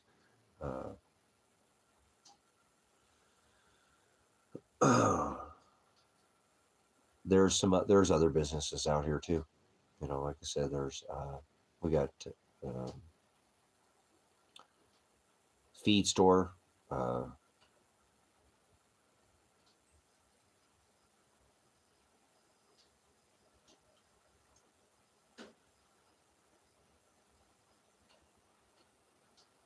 Yeah, I think he'd be fine out here. Like I said, Carl, if you wanted to work out here, I'm sure you can get work out here. Some people say there's no work out here. Yes, there is. There's always work out here. There's year-round work. Some farmers raise Angus out here, so they don't just raise Timothy hay or alfalfa, so they work year-round. They have year-round work. If you raise cattle, you work year-round. You don't ever get any time off. Nope. No, you don't. So, yeah, there's Silver Lake over here. There's a little cafe, some stuff over there in that little tiny town over there in Silver Lake too. Sometimes they're hiring for different things over there. Farm hands out here. Fort Rock's hiring a lot. Sometimes that's not too far up the road. So there's work out here, and in a reasonable pay. You know what I'm saying? So if you just wanted to do it to have a part-time job, not, overwork yourself, get out of the house. You're just not sitting, you know, and but there's so much to do. If you're an outdoors person, you're still at the age where you can move around, you're mobile. Man, there's a lot to see around here. Just even in this little valley, you can, for the summer, you could probably just travel around our little valley, go see all the sightseeing, different lost forests, black hills, crack in the ground, hole in the ground, sand dunes, freaking Fort Rock, Table Rock, Duncan Reservoir, Anna Reservoir, freaking hot springs right now. There's all kinds of stuff uh, right around here to do. That's what you should do, Carl. You should come out here and be a tour guide. There we go. That's what you should do. And what you should do, Carl, is you come out here and build a couple tiny homes, or get into a couple of these she sheds and rent them out and sit on your ass. Seriously. And rent them out for 2-3 nights a week in the largest dark sky sanctuary. And go, if you don't have a flushing toilet, flip over a composting toilet or something for 2 to 3 days. That's not going to stink after a couple, 2-3 days. It's when stuff sits in there for weeks, and they mix, and make them bring their own bedding and spray off some prison or hospital mattresses, and with some bleach, and wipe them down, and let your next people come in, and just rent out a cabin or two for 100, 125, 150 bucks a night. That's what you do. And then build little planters or something. Then tool around and in the with some wood or something. We'll go get mill ends and we can build little benches or something. Little planter boxes for the summertime, for your little garden boxes or something. So I got access to the mill. Most people don't even know. I mean, people have been here for like 10 years, as long as me. Some longer than me, ask me, where do you get the mill ends at? And it's right here in their town. It is. I've had people been here for 20 years. People lived there their whole life and go, where do you get those mill ends at, man? The one that I build all of this stuff out of. So when I got access to those, and if there's, I'm saying, that's a good, if, so you could cut firewood out here, Carl. I don't know if you're that agile, but if you wanted to do that, that's a solid earning out here. And I'm telling you, people buy firewood. Adam down there, he used to work for, I think he worked for the fire department. I'm not sure, but he got a big processor in town. But there's always, if you can do honest firewood out here, you'd have more clients than you know how to deliver. And you can get, the firewood permits are cheap out here. Now, fuel cost, I don't know if you want a horse, that's work, but it's an honest day pay. Firewood and a splitter, So some people got processors now, they just throw that on there, and that's what that guy in town he got. So, but you can always do firewood out here. You know what I'm saying? Or a sawmill. A sawmill is what I get, and mill out little freaking cabin packages. You know what I'm saying? You can mill out a little package, a cabin package. You might have to go in and dado some ends, or some joints on them or something, but just make some little she shed packages for people out here, something like that. You can go into town and probably pick up water totes. You probably get them for 30 or 40 bucks, 50 bucks a tote, and sell them for 200 bucks out here, 150, 200 bucks a tote. There's just so much. This town is just, it's just trips to Bend, there's businesses that you can start just off trips to Bend, so, but, yeah, there's a lot of work out here. It's ripe for the picking, and there's money out here to be made. So there's enough people out here, and there's enough people coming out here. There's retired people out here, and there's more and more people coming out here, and the cost is just going to go up and up and up and up. So that's just going to make everything more valuable. So it's kind of like getting in on something a little early. we're we're getting there. There's probably a couple thousand people at least that live in this valley that do not sign the census, and so they're not on the record out here. And there's the ones that are on. So there's more people out here than you can see. The eye can see, because we do have a lot of, although we live up against the hills, and there's the rim of the Great Basin right there. That's that, caldera, that 75 miles is just nothing but the edge of the Great Basin.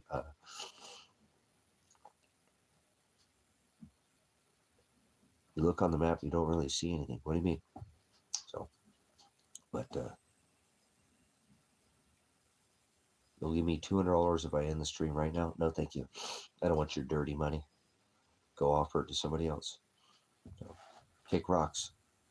So, I might stay on here for another hour just because you're being you know what an ass is?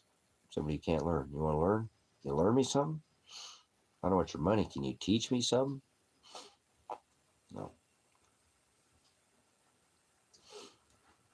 And ties are done in secret. You don't put it out and hang a carrot in front of somebody's face like that, right? Like on a string. So it's not how that's done. So, you know anything, or you just stuck on dumb? You have carpal tunnel. So it took you all that time to write that. So why do you want me to end the stream? What's wrong with you? Oh, you got carpal tunnel syndrome. So that sucks. It's hard to even pick up you couldn't hold a bong, could you? Take bong hits. Bong rips. Oh, BH. So, well, whatever. I'm just saying. People have a hard time holding a coffee cup. I remember my dad had carpal tunnel. So he's a big guy.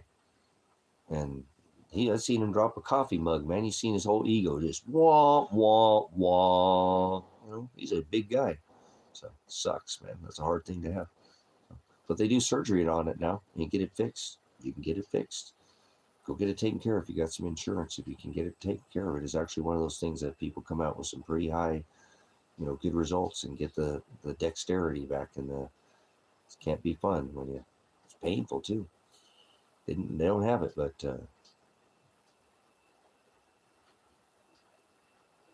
rheumatoid arthritis. I don't know what the hell all that. That's a long thing. So holy crap. That sounds a little more. Speaking of BH, I'm gonna take a BH. Hold on. So, what time we got? About 10 o'clock. 10:30. 10:30. Anybody? Oh, we got somebody's an auction coming up. Huh, interesting. Oh my goodness, you got a generous. Oh, you're a hypochondriac. Okay, I got you. My little girl. The little girl's just sitting there right next to me. She's such a sweetie.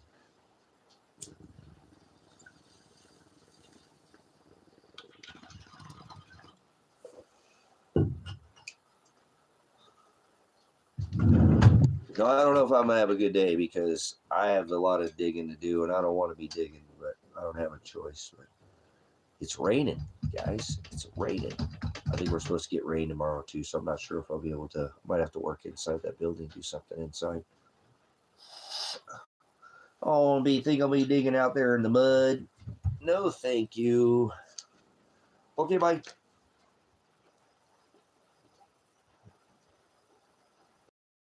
Links are in the chat, but I'm not stopping the donation. You'd like to donate, but I'm not stopping the live stream for you.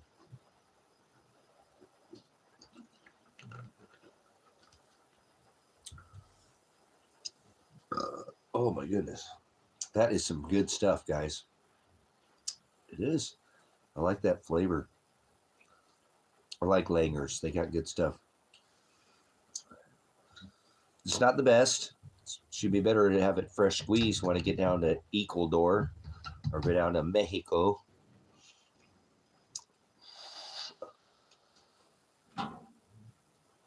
Let's check our fire. We're doing all right. We got a little coals in there still. We're going to put some more wood on there in a minute, though.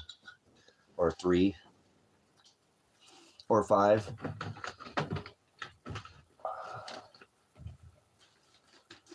Oh, my goodness.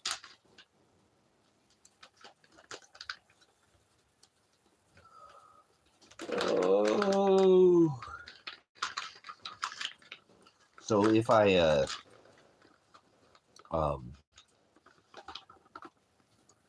didn't over if I didn't overdo it, I should be able to hopefully get some more of that work done tomorrow. I really like to get that done in a timely fashion. So, because again, I have tomorrow's the 13th. I've got like a week before that hearing.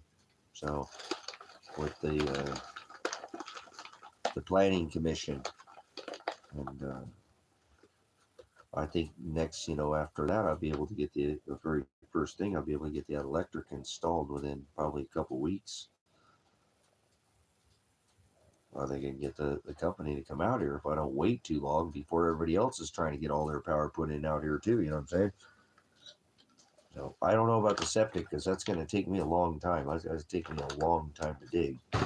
To dig 3 holes that are 4 foot by 4 foot, and then 250 foot, 3 foot by 18 inches. That's going to take me a while to dig. So, but I'm going to start with the electric first. You know what I'm saying? So once I have that electric in here, it's a game changer for me. I can bring a freezer out here. I can start storing meat and things I haven't been able to do. I've been eating out of a cooler for 10 years out here. Try living out of a cooler for 10 years. So whatever, man. I've done it. So, but it'd be nice to be able to go to the store and not have to eat everything as fast as I can, or, and have something sit in there for a little bit longer. So, and then I can, like I said, there's things like I could get that feed mill and produce food and have a constant source, of power for that. And then the freeze dryer. So that's why we're doing it. It's for the freeze dryer, but we're taking it in stages. So, hey, you can donate $200 if you want to donate $200 to the freeze dryer fund. Oh wait, we're going to try to do the feed mill first. So feed mill's $900 for what I can find. I haven't found the exact brand, but I think it's going to cost $900. So that's what I think would be willing to spend for the right machine. So I don't want a cheap one that's going to break down. I want one that will, work for a couple years without causing any kind of, issues, and something I can actually find parts for. I don't want to buy something off Temu or, so Temu. But heck yeah, boys, we're getting her done out here, though. We're getting her done. We're moving along. So, oh my gosh. Oh, if I sit back, man. Oh my goodness. Oh, that's gonna make my head just go bananas. Why, my little bee, my girl, making Dad feel better? Dad's feeling this, yeah.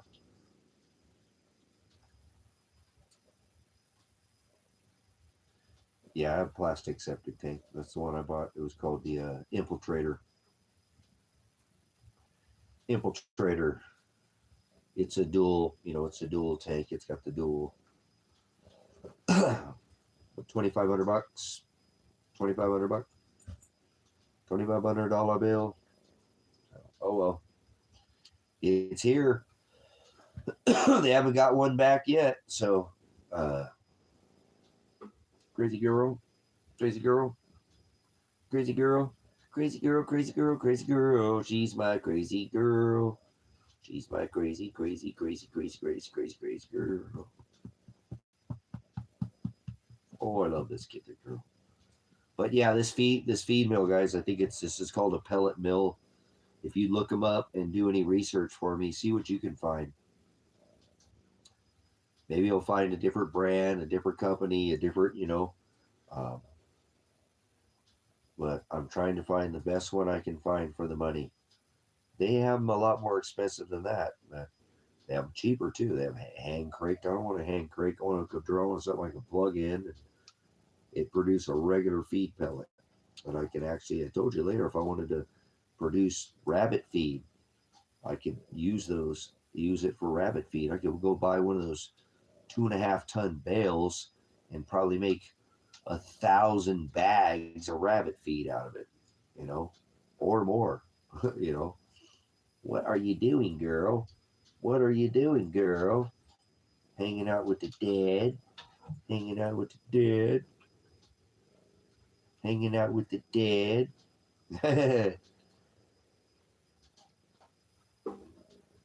She's a good girl. Oh, man, that wore me out. All right, guys. I better get out of here and get some rest. I'm gonna have to crash early tonight. I'm in some pain. I mean, I'm all right, but I'm just feeling it from. So I need to get a good night here. Maybe a couple, 2, 3 hours of rest, and I'll be ready to go tomorrow if I can. We'll see. But thanks for coming in, everybody joining us. We were a little longer. That's okay. Like I said, I'm not. I got the work I needed done today, as much as I could get done. So I'll give you guys updates tomorrow. Let you know what's going on. You're such a cute girl. You're such a cute girl. You're such a cute girl. Looks like we got 10 people in here. She might be in here. This kitty's so cute. This kitty's so cute. She's just laying in Dad's lap. I hear your motorboat going there. Your little motorboat's going. I don't know if you guys can hear the motorboat now. So. All right. That's what I'm already doing. Yep. Time to hit the hay, guys. Appreciate it. Love you, brothers, sisters. Thank you again. Your time here is more important than anything. If you do have a donation, we put in any donation towards the feed mill. So somebody gave two $10 super chats earlier in the stream today. So those take about a month to hit, for anything, and I have to make $100 before I can get a payment. I'm not monetizing the channel, so probably won't be anytime soon. But anyways, if you're watching the restream and you want to support the ministry, we're going to continue to try to get a feed mill out here so that we can put feed up for the winter months. So next winter, I don't have to buy feed. I can create that all this, spring, summer, and fall, and put it away. So yeah, it's not this. That's what I'm saying. It'd be 0 people in there. It'd be 8 people talking, So, or vice versa. Sometimes it's so weird, but anyways, that's what I'm going to work for next here at the ministry, because we have a considerable amount of the other things already here for the house. What needs to go. There's still some things, like I told you, I need to get that pull string or whatever that. It's a flat kind of a string that you use to pull cable and things like that for. So I'm getting pretty close to having everything I need for the electric, though. So I'm excited for that, guys. So thanks for being a witness. Come back when you have some more time. All right, guys. Pastor Revelation, Pastor Apocalypse. Whoa.